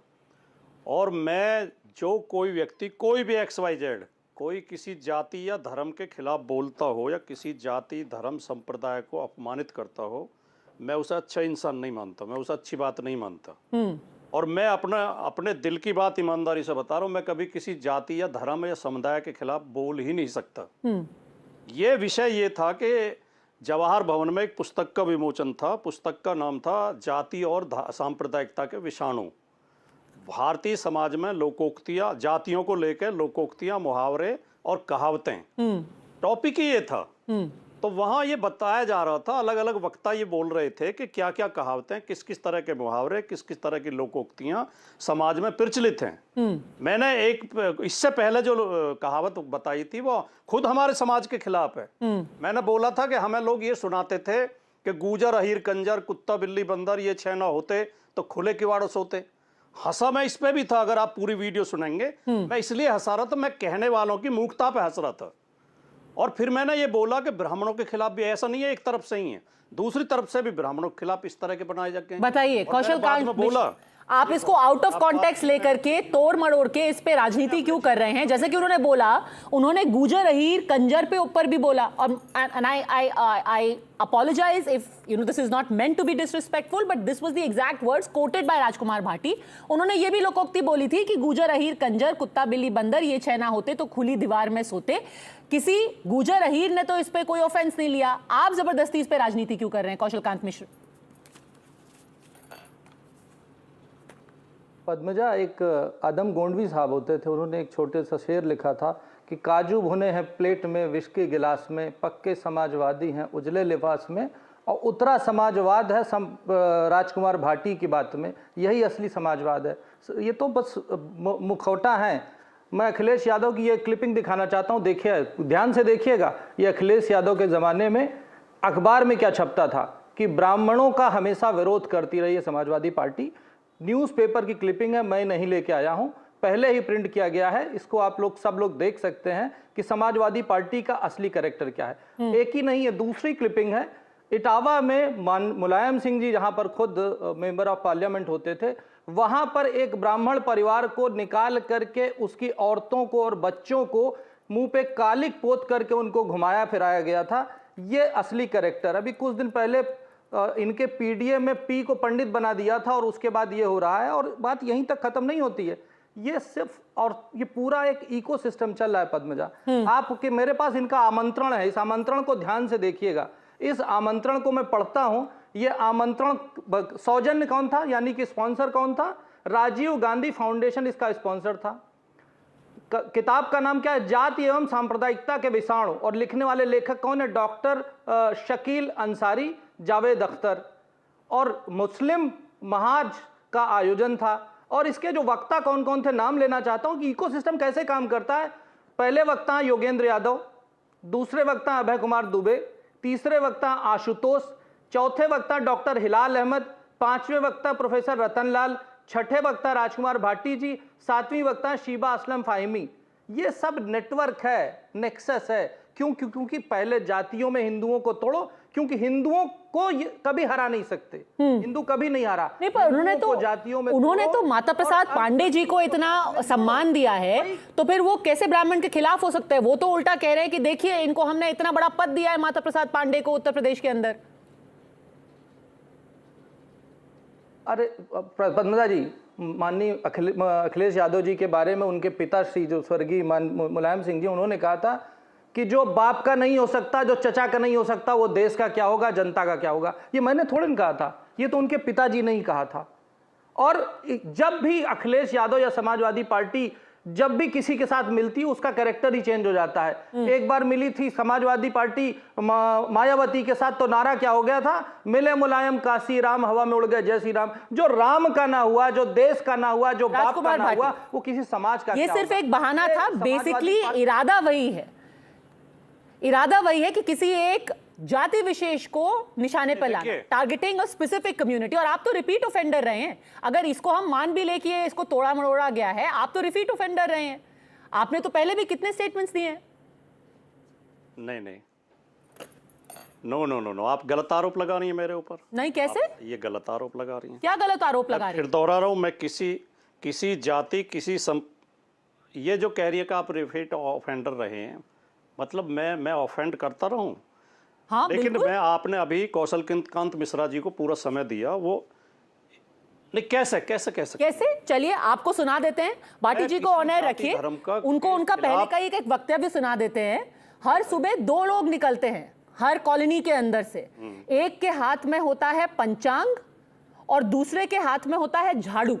लेट्स प्ले दैट आउट, क्योंकि आपको अगर लग रहा है कि आप रिपीट ऑफेंडर नहीं हैं, एक बार आप खुद ही सुन लीजिए कि पहले आपने एक जाति विशेष के बारे में क्या टिप्पणी की है। नहीं, मुझे याद है जो मैंने बोला। ज्यादातर आपने 2 लोगों को निकलते हुए देखा होगा।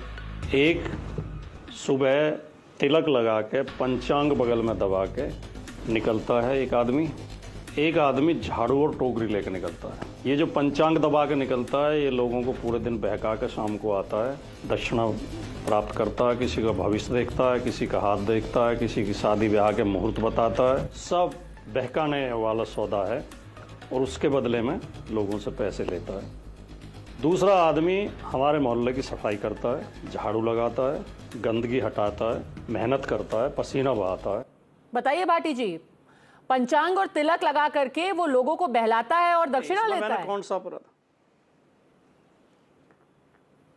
इसमें मैंने कौन सा अपराध कर दिया? पहली बात तो क्या ये किसी जाति के खिलाफ बोला मैंने या किसी सारे लोग जो हाथ में पंचांग और माथे पे तिलक लगा के व्यवस्था पे बोल रहा हूं और मैं वो लोगों को लूटते हैं, भटकाते हैं और उनसे दक्षिणा लेते हैं। कौन चलता है भाटी?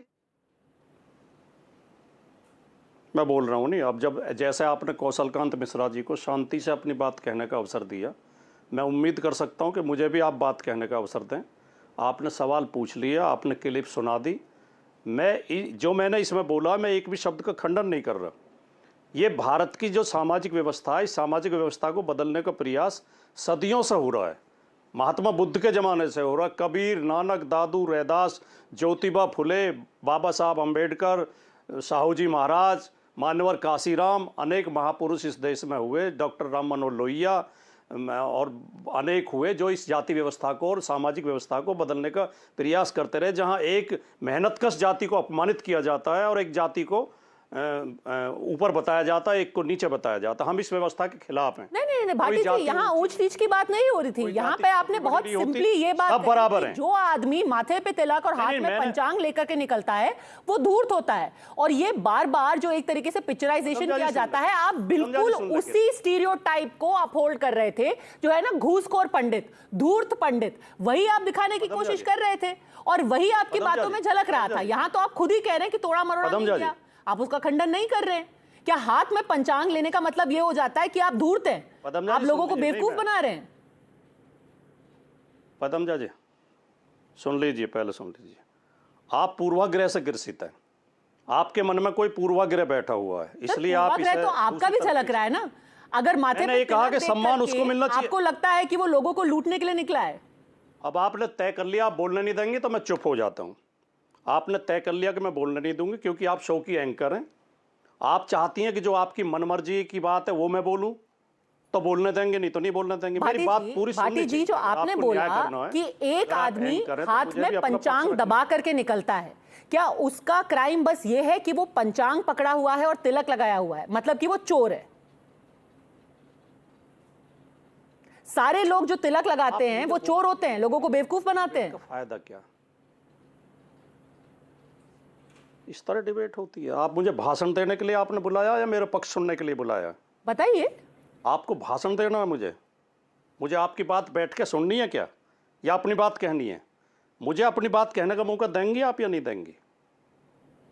मैंने केवल ये कहा है इस वीडियो में, मैंने किसी जाति धर्म के खिलाफ नहीं बोला है।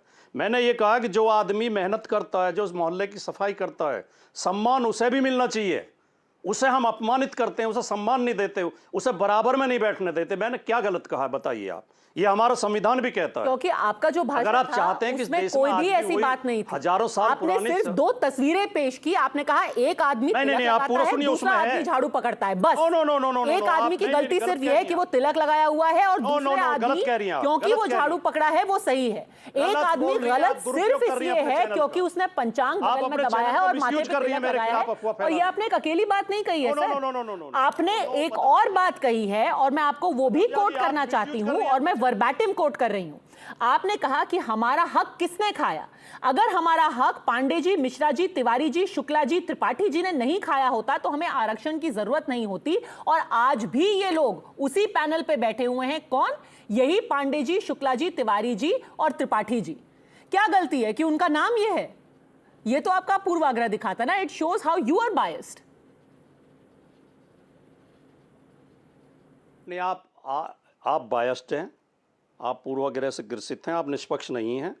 आप एक पक्ष में खड़ी हुई हैं, आप तय करके आई हैं कि आपको मुझे डांट पिलानी है, मुझे भाषण देना है। आप मेरा पक्ष सुन नहीं रही हैं और मैं ऐसी डिबेट को डिबेट नहीं मानता। ये डिबेट नहीं है, ये आप एक आदमी को बुला के ये ऑफेंसिव पर जाकर के तो कोई एक्सप्लेनेशन नहीं आपका रोल नहीं है जो आप रोल कर रही हैं। आपने कहा ये आपका रोल नहीं है जो आप रोल कर रही हैं। एक तरफ किसी को दबाया जा रहा है, आप उसके खिलाफ बोल रहे थे और मैं भाषण नहीं दे रही हूं। मैं तो आपसे सीधा सवाल पूछ रही हूं कि आपने आइडेंटिफाई करके अगर किसी को गलत पोर्ट्रे किया है उसको फिर आप जाति सूचक कैसे नहीं बोलेंगे? भाटी जी, आप गलत आरोप लगा रही हैं, आप झूठ बोल रही हैं लगातार, आप प्रोपेगेंडा कर रही हैं, आप बायस्ड हैं, आप निष्पक्ष नहीं हैं, आप पत्रकारिता की मर्यादा का उल्लंघन कर रही हैं, आप पत्रकारिता की आचार संहिता का उल्लंघन कर रही हैं। अपने शो में गेस्ट को बुला के आप लगातार उसे भाषण पिला रही हैं, उसका पक्ष बोलने नहीं दे रही हैं, आप उसका पक्ष सुनने नहीं दे रही हैं श्रोताओं को। ये डिबेट नहीं होती है। मैं घोर निंदा करता हूं इसकी। Rajkumar Bhati ji, instead of actually answering the questions और आपकी बातों को हमने बिल्कुल वर्बैटिम पेश किया है। आई थिंक आपका पक्ष और आपकी बातें लोगों ने सुनी है। I leave it to their wisdom. अगर उनको लगता है बायस किसकी तरफ है, who was biased, who already wanted to project an image of a community, I will leave it to their wisdom. और ये आपको भी पता है कि आप तो सोशल मीडिया पे बहुत ही एक्टिव हैं, आप भी इसकी क्लिप डालेंगे, आप इसको बायस्ड कहेंगे, लोग वहां पर भी आकर के खुद से जज कर लेंगे कि कौन सही है और कौन बायस्ड है। For the time being, Rajkumar Bhati ji, आपका बहुत बहुत धन्यवाद। I wish you the best of luck. Thanks also to Kaushalkant Mishra. Thanks for watching.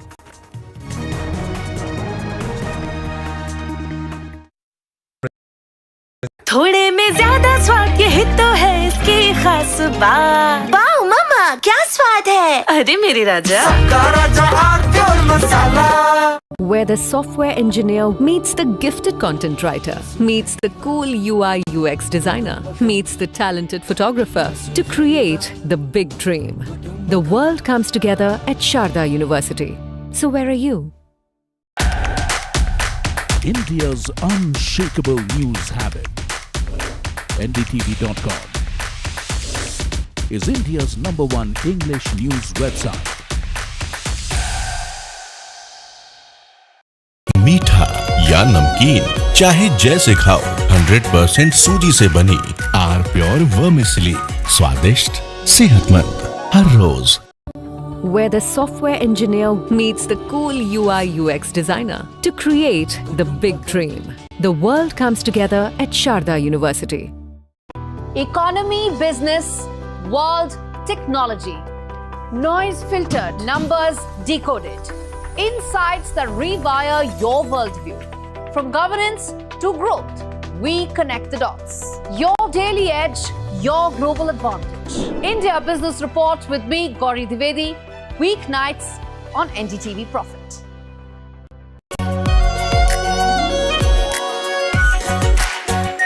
Our Pure Shahi Paneer Masala. Delicious, healthy, every day.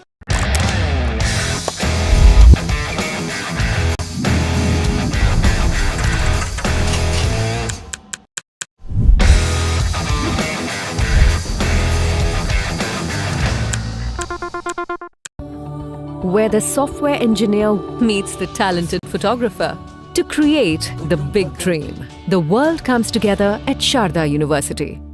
Launch control 0 to 100.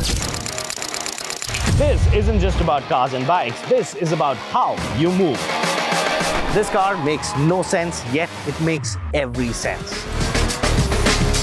What we are sitting inside is a Joby-powered air taxi.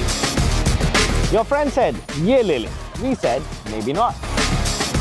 Hi, my name is Siddharth Sharma. I'm your NDTV Automate, your ultimate guide into the world of automobiles and mobility. Where the software engineer meets the cool UI UX designer, meets the gifted content writer to create the big dream. The world comes together at Sharda University. So where are you? Straight from the heart of the newsroom to the core of the stories shaping your world. Join me, Gargi Raut, as I track all the developments as they break.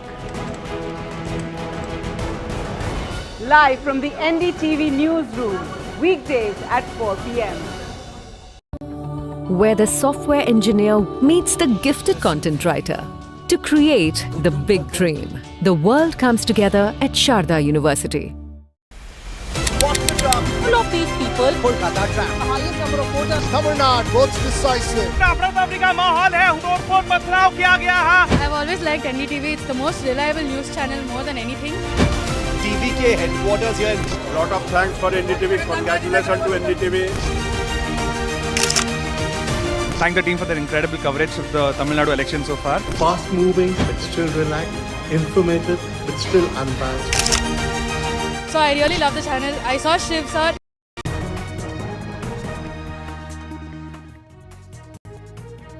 The CBI has arrested 5 accused in the NEET paper leak case, 3 from Jaipur, 1 from Gurugram and 1 from Nashik. Several other suspects are currently being examined. Prime Minister Modi today reduced his convoy size significantly as per the conserve fuel pitch that he has urged the nation to follow. Home Minister Amit Shah also cut down the size of his convoy. Other BJP mantris across the country follow suit.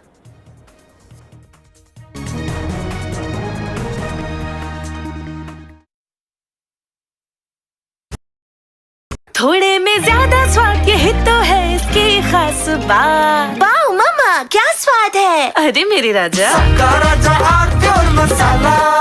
Where the software engineer meets the gifted content writer, meets the cool UI UX designer, meets the talented photographer to create the big dream. The world comes together at Sharda University. So where are you? India's unshakable news habit. NDTV.com is India's #1 English news website. मीठा या नमकीन, चाहे जैसे खाओ, 100% सूजी से बनी are pure vermicelli, स्वादिष्ट, सेहतमंद, हर रोज। Where the software engineer meets the cool UI UX designer to create the big dream. The world comes together at Sharda University. Economy, business, world, technology. Noise filtered, numbers decoded. Insights that rewire your worldview. From governance to growth, we connect the dots. Your daily edge, your global advantage. India Business Report with me, Gauri Dwivedi, weeknights on NDTV Profit.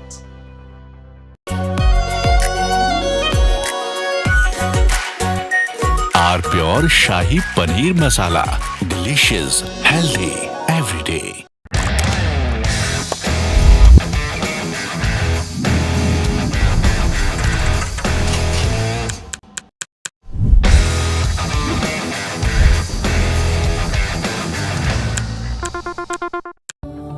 where the software engineer meets the talented photographer to create the big dream. The world comes together at Sharda University.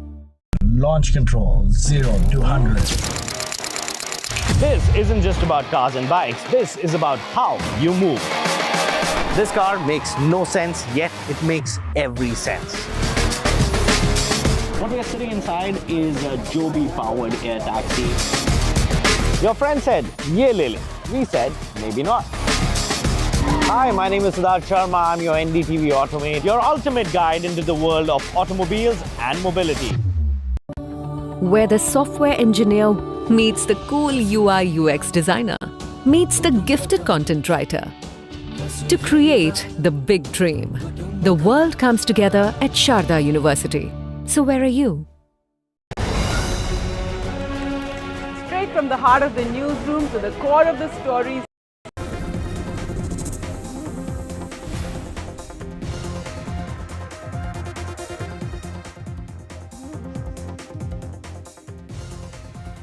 Good evening and a very warm welcome. You're on India Matters this Wednesday night with me, Shiv Arur.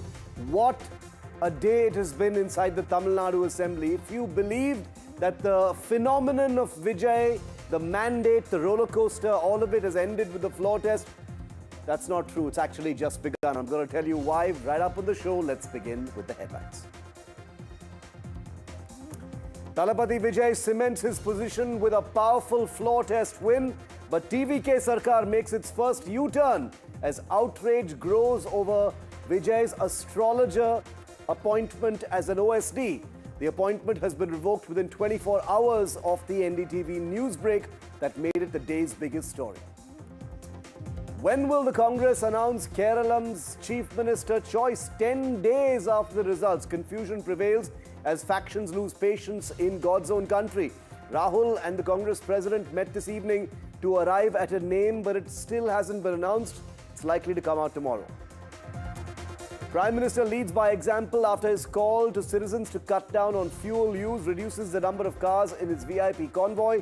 NDA chief ministers follow suit, announcing measures to cut down on fuel usage. CBI probe intensifies in the NEET paper leak. 5 accused have been arrested from different states. Student anger continues to grow over the cancelled exam. No information yet on when the retelling of the exam will happen. US President Trump lands in Beijing for a high-stakes 2-day visit. He is set to meet with his Chinese counterpart Xi Jinping. We'll tell you much more about that. Coverage begins tomorrow morning. Uber partners with the Adani Group to set up the first data center in India. The center will support Uber's global tech scaling and be operational this year. And coming up on the show tonight, Chief Minister Vijay versus Stalin Jr. I'm talking about Udayanidhi Stalin. There's a stage that's been set now for some very fiery politics. Tamil Nadu is never going to be the same again. Meanwhile, 10 days after the Bengal result, the backlash and the meltdown continues. Two very prominent spokespersons of the BJP and the Trinamool have been sparring online and offline. They join me live for a debate that you do not want to miss. It's happening for the first time on television. Let's begin with our lead story tonight.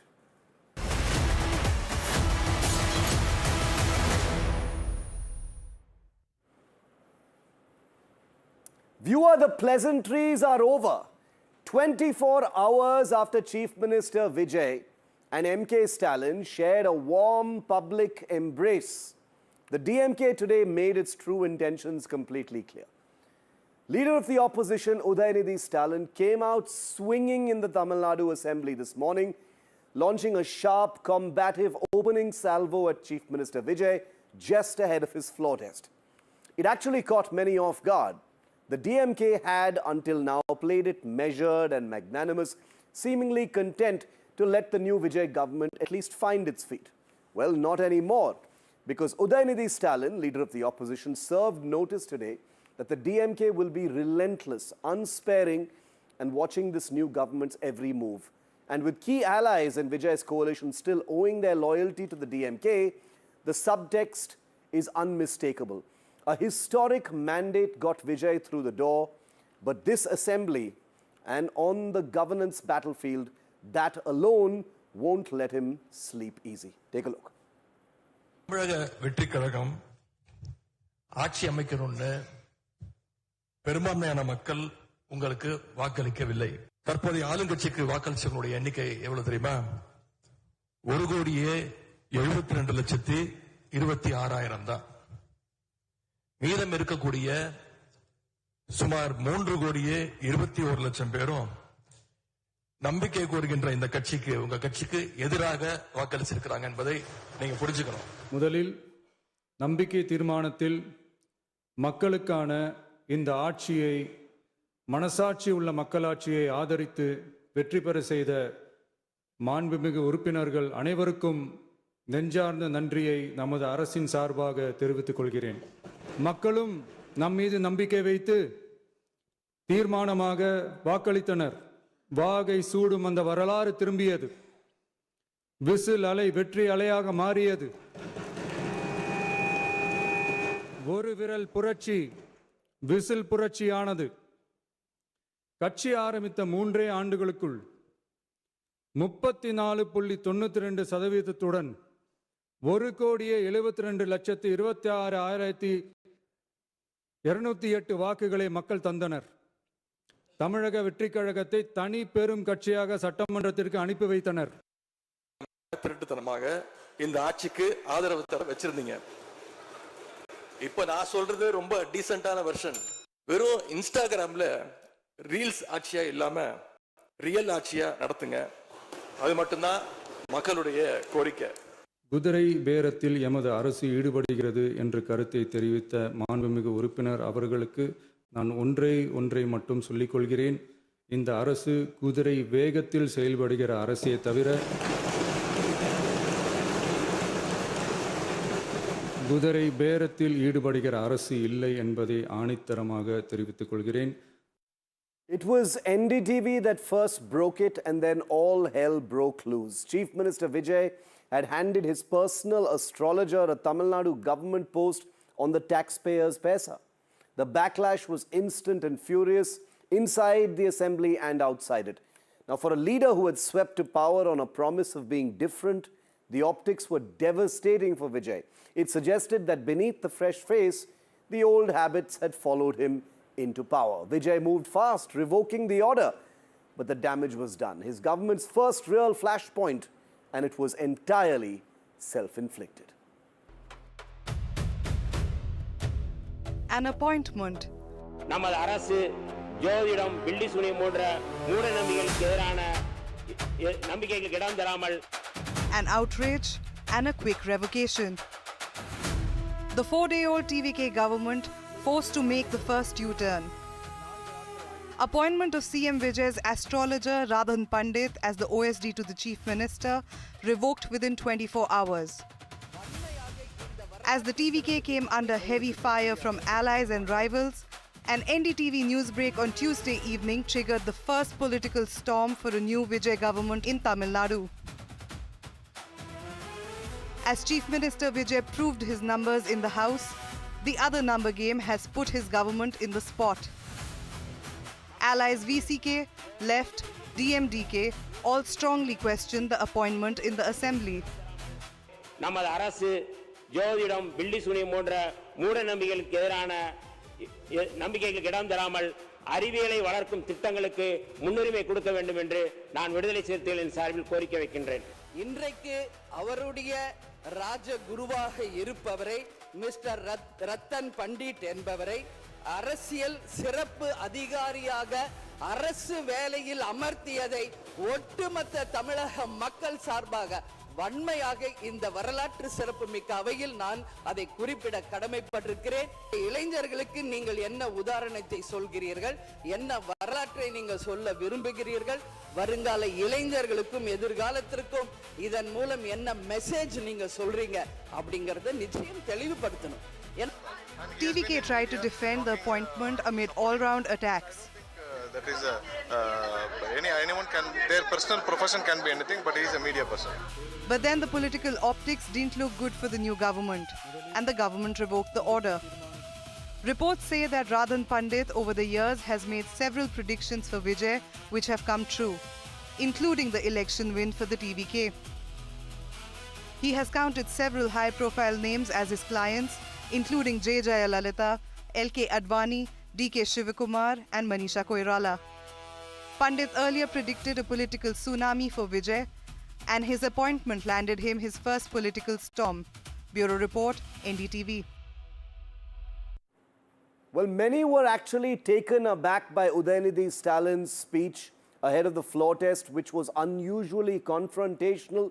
Everyone knows that the DMK was going to be on the front foot, but this was one that took the fight directly to Vijay's battlefield. And that's the reason why it has set the mood and the rules of engagement for what the Tamil Nadu politics is going to look like. The AIADMK from the sidelines is wondering whether it is going to survive this entire battle. Joining me live now are Sarvanan Annadurai, spokesperson of the DMK. S. Muralidharan is a political analyst who supports the TVK, and Shimla Muthuchoran is a leader of the AIADMK. Welcome to all of you. Thank you very much for being with me.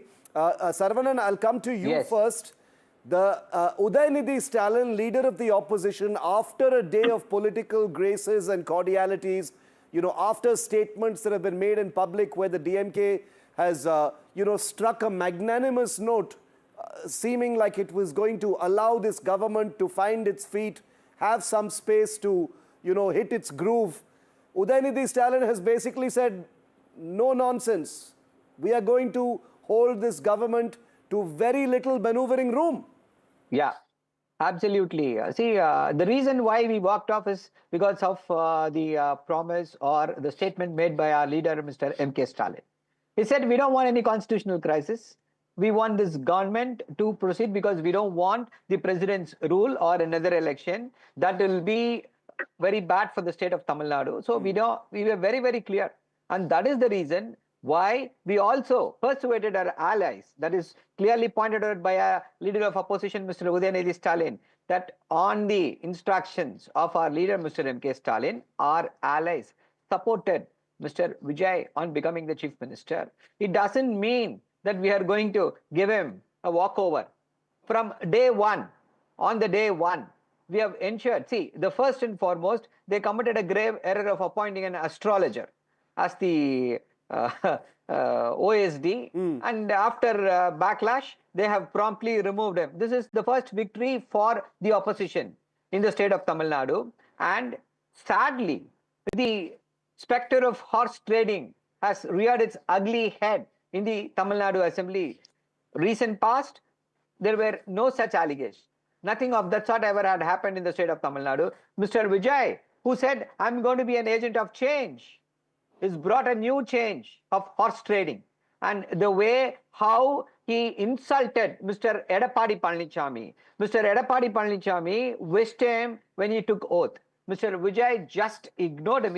He was a former chief minister and the third senior leader in the assembly. Then he goes, the sofa set goes, and then Mr. Vijay goes, like in the movie Pushpa, and the rebel MLAs of the ADMK party are now supporting Mr. Vijay. How is this possible? You're saying, Sarvanan, you're accusing Vijay of insulting EPS. Is that what you're saying? Insulting, yeah, that's what he did. Let's get Shimla Muthuchoran to respond to that for a moment. Ms. Muthuchoran, where does the AIADMK stand in all of this?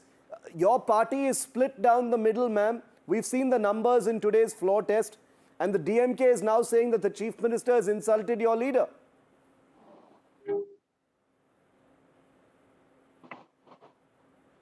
Hello? Yes, go ahead, ma'am. Yeah, is it audible? Yes, we can hear you.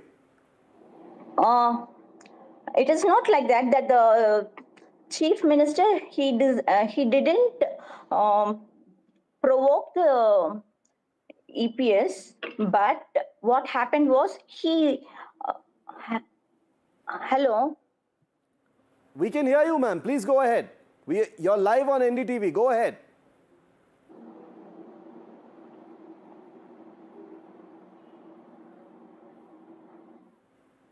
Okay, we'll try and fix that audio with the AIADMK spokesperson. But Mr. Muralidharan, who supports the TVK, do you want to respond to the DMK? Because what Udayanidhi Stalin has done today on the floor of the House is basically signal that the DMK is going to be a power center even in this government.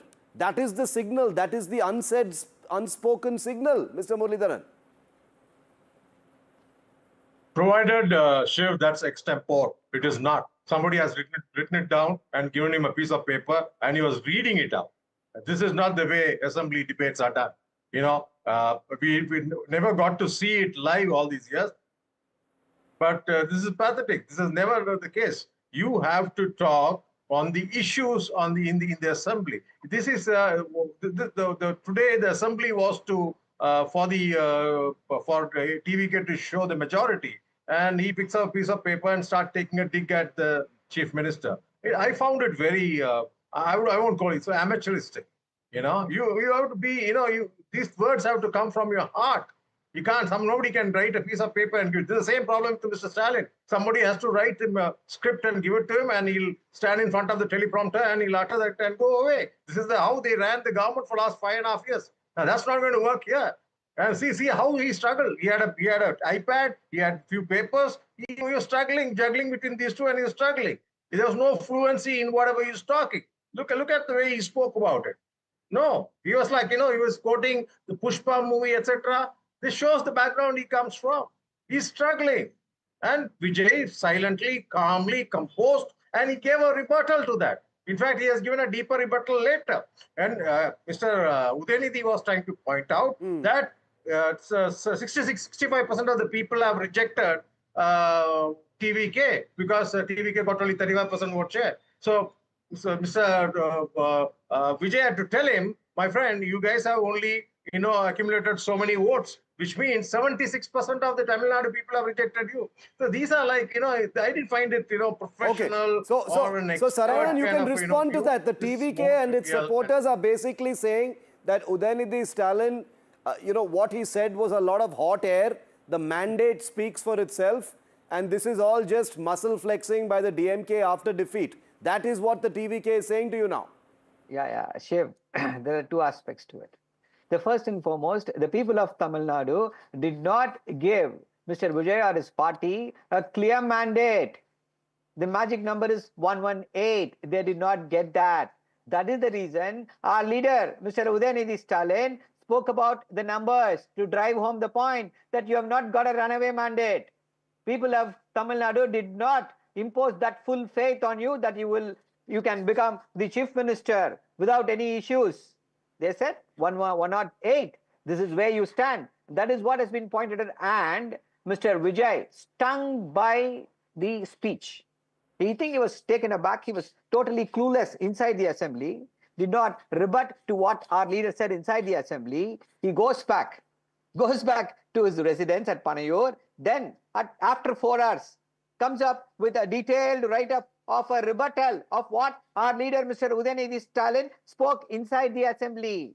And now, as we are having into this debate, our leader, Mr. Udayanidhi Stalin, has also put out a tweet, said, "Hello, Chief Minister, this is not how you run assemblies. This is not how democracy works in an assembly. We've got that breaking news on our screen coming up in a moment. You will have to respond inside the assembly. You can't come away and tweet. Being a keypad warrior is not going to help democracy. Yeah. You'll have to be alert. You'll have to have the capacity to rebut inside the assembly. And that has become the talking point throughout the state of Tamil Nadu today. That is Vijay is clueless. What Saravanan is talking about right now, and Mr. Muralidharan, you can respond to that. Udayanidhi Stalin has just put out a long statement saying, we didn't beg the governor for power. He has doubled down on his attack on Vijay. He's called it a sofa government. He has said, it's a sofa set sarkar. That's what he is describing this new government. Daily visits to the governor house for power. He's taunting and mocking Vijay now. After what happened inside the assembly, the mood has darkened significantly. Now the gloves are off, Mr. Muralidharan. Sure, they should have done this standing in the assembly. They chickened and they ran away. They decided to abstain. Why did they do that? Ask them to, they knew they were going to get a majority, TVK. They were a little worried about that. So they ran away from the assembly. They should have stood there and fought this battle. Next, I'll tell you, probably till yesterday, Vijay was a little worried because he had an extremely thin, wafer-thin majority. That too supports of their stooges, like the IOML and all these people. Probably he was worried. Today, there are 25 ADMK people have come and given support.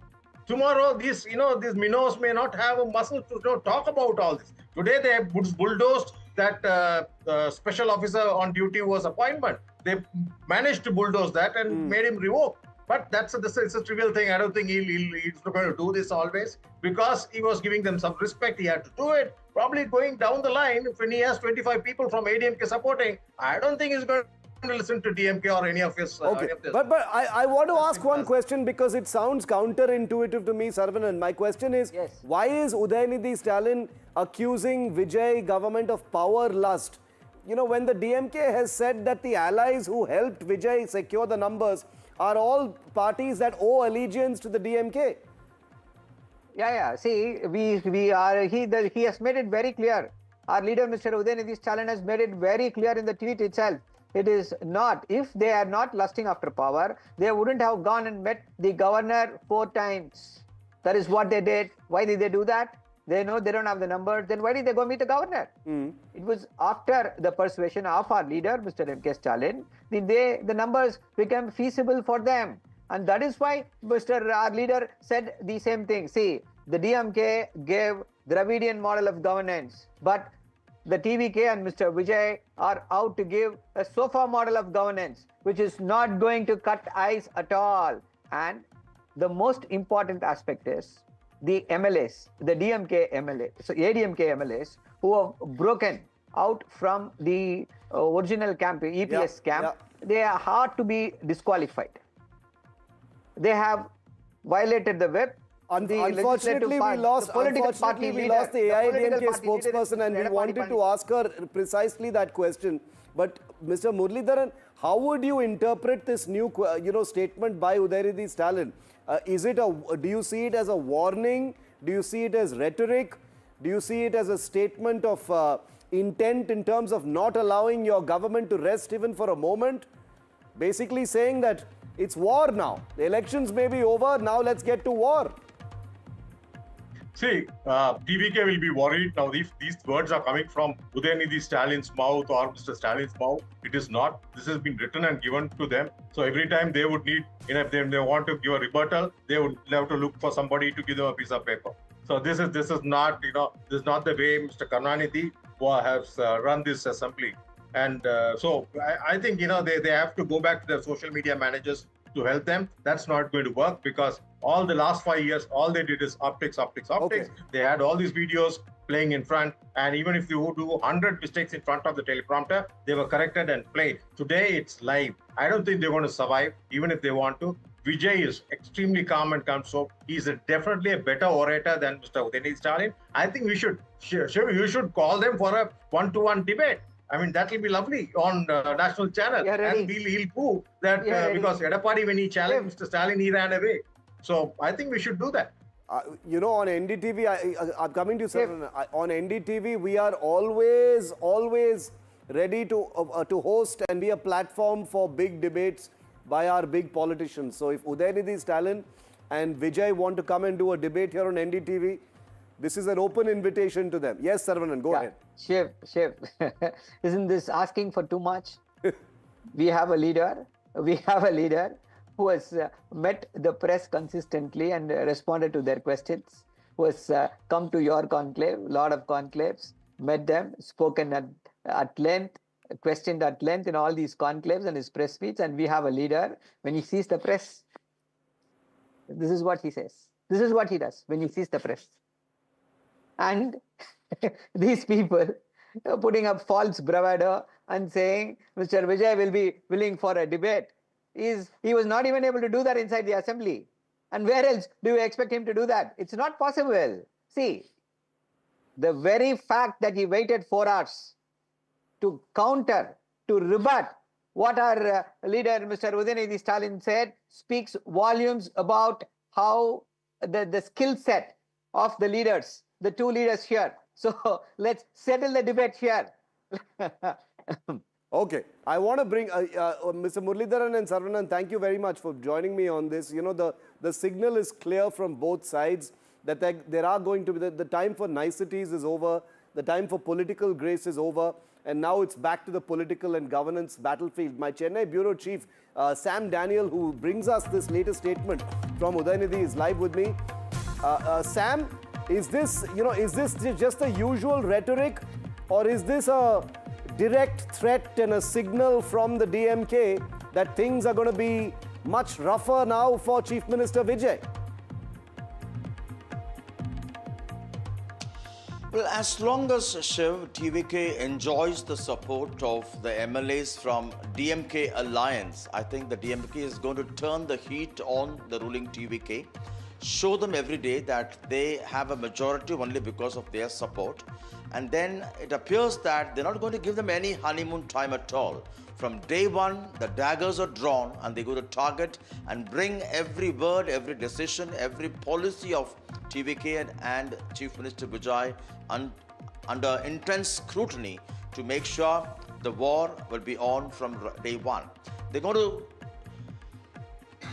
perhaps try and expose the political inexperience of the TVK. Yeah. Expose every flaw, every failure, every lapse, be it however minor or major it may be, and prove that they are much better. This particular response comes to Vijay's long statement after the assembly session today, giving a clear statistical information that although the opposition leader had claimed on the floor of the House that a majority of voters in Tamil Nadu have voted against the ruling TVK, taking into account the collective vote share of the entire opposition, Vijay had compared that to individual vote share, saying that TVK alone accounts for 34.9%, while the DMK accounts only for 24.19%. Right. It's on this basis or for this particular statement now Udaynidhi has responded. I think we can expect this every day from now on. Okay, no honeymoon for the Vijay government. It's going to be daggers drawn. That's the big signal from the opposition. Sam, I'm going to leave it there. Game on in Tamil Nadu. The mandate is there, but the game doesn't stop. In fact, it has just begun, and NDTV will get you every little twist and turn. Higher end, check the audio. Higher end, check the audio. Let's do it. Let's start. Big news that we're breaking first here on NDTV. We know for sure that they have, confirmed their support to him. We've got a picture of the letter, the breaking story. We're jumping straight into it. We do not want to be part of an experiment. Show around and then come to me at the Nehru Stadium in Chennai. Unconditional support. Time killer of TVK is here with us. We've got Mr. Dinakaran with us here. Veera, why aren't you also dancing? Vijay is coming out, TVK chief. Big breaking story here on NDTV. Nobody else has these details. Thank you for all the support. Thank you for the viewership. Thank you for the love.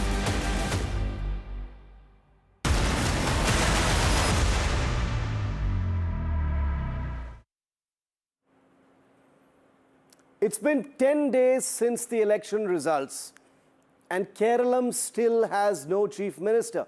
A crucial 40-minute huddle at Congress President Mallikarjun Kharge's residence in Delhi ended a while ago, but the suspense is only deepening. Rahul Gandhi is still undecided on the chief ministerial pick, and now we're told that the Congress needs one more day to make its announcement. It's still, we hear, undecided.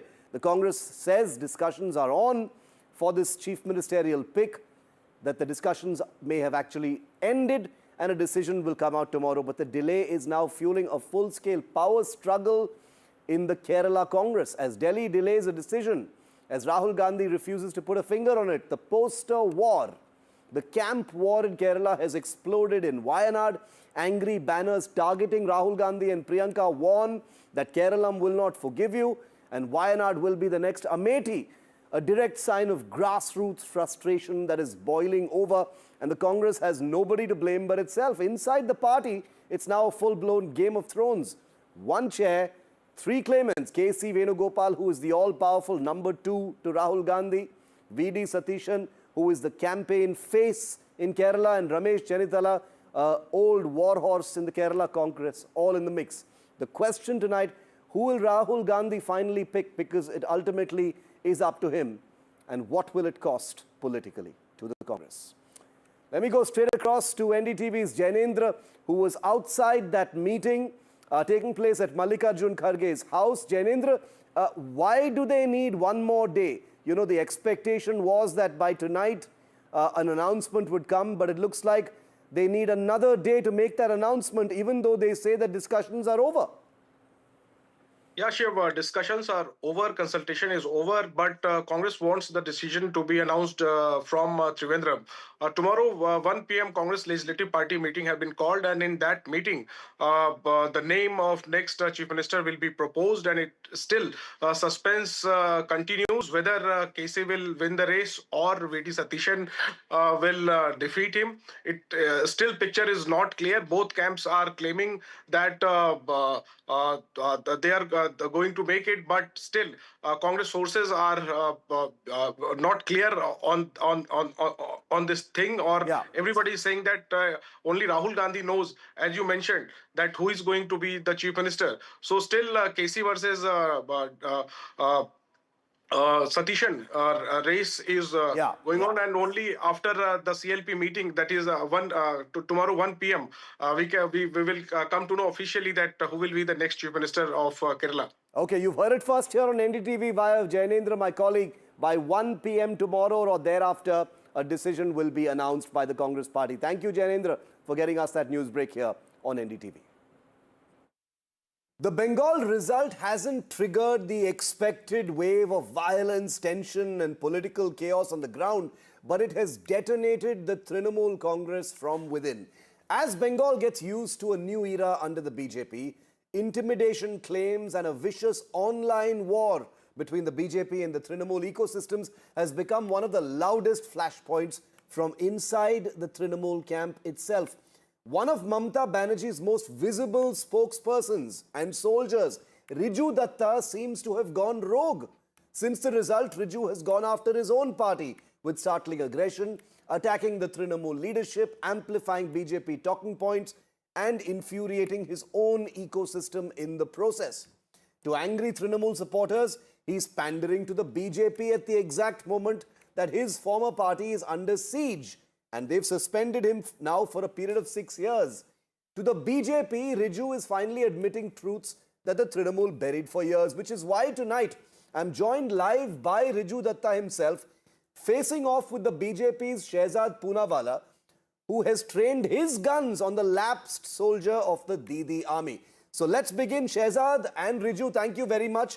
You know, both of you are some of the most prominent faces of your two parties, and I've noticed that the bad blood acrimony that has been there on the last 10 days after this election result has also manifested in a social media war between the both of you. So Shehzad, I want to start it off with you because you have attacked Riju and you have said you're not telling the truth, you're not believing the positions he has been taking because he's actually been attacking his own party. So start it off by telling me, what do you want to say to Riju? No, to the contrary, I welcome Riju's move to now finally spill the beans. The only point of contention was that even in Ramayana, Vibhishan had quit Ravan's side before Ravan lost.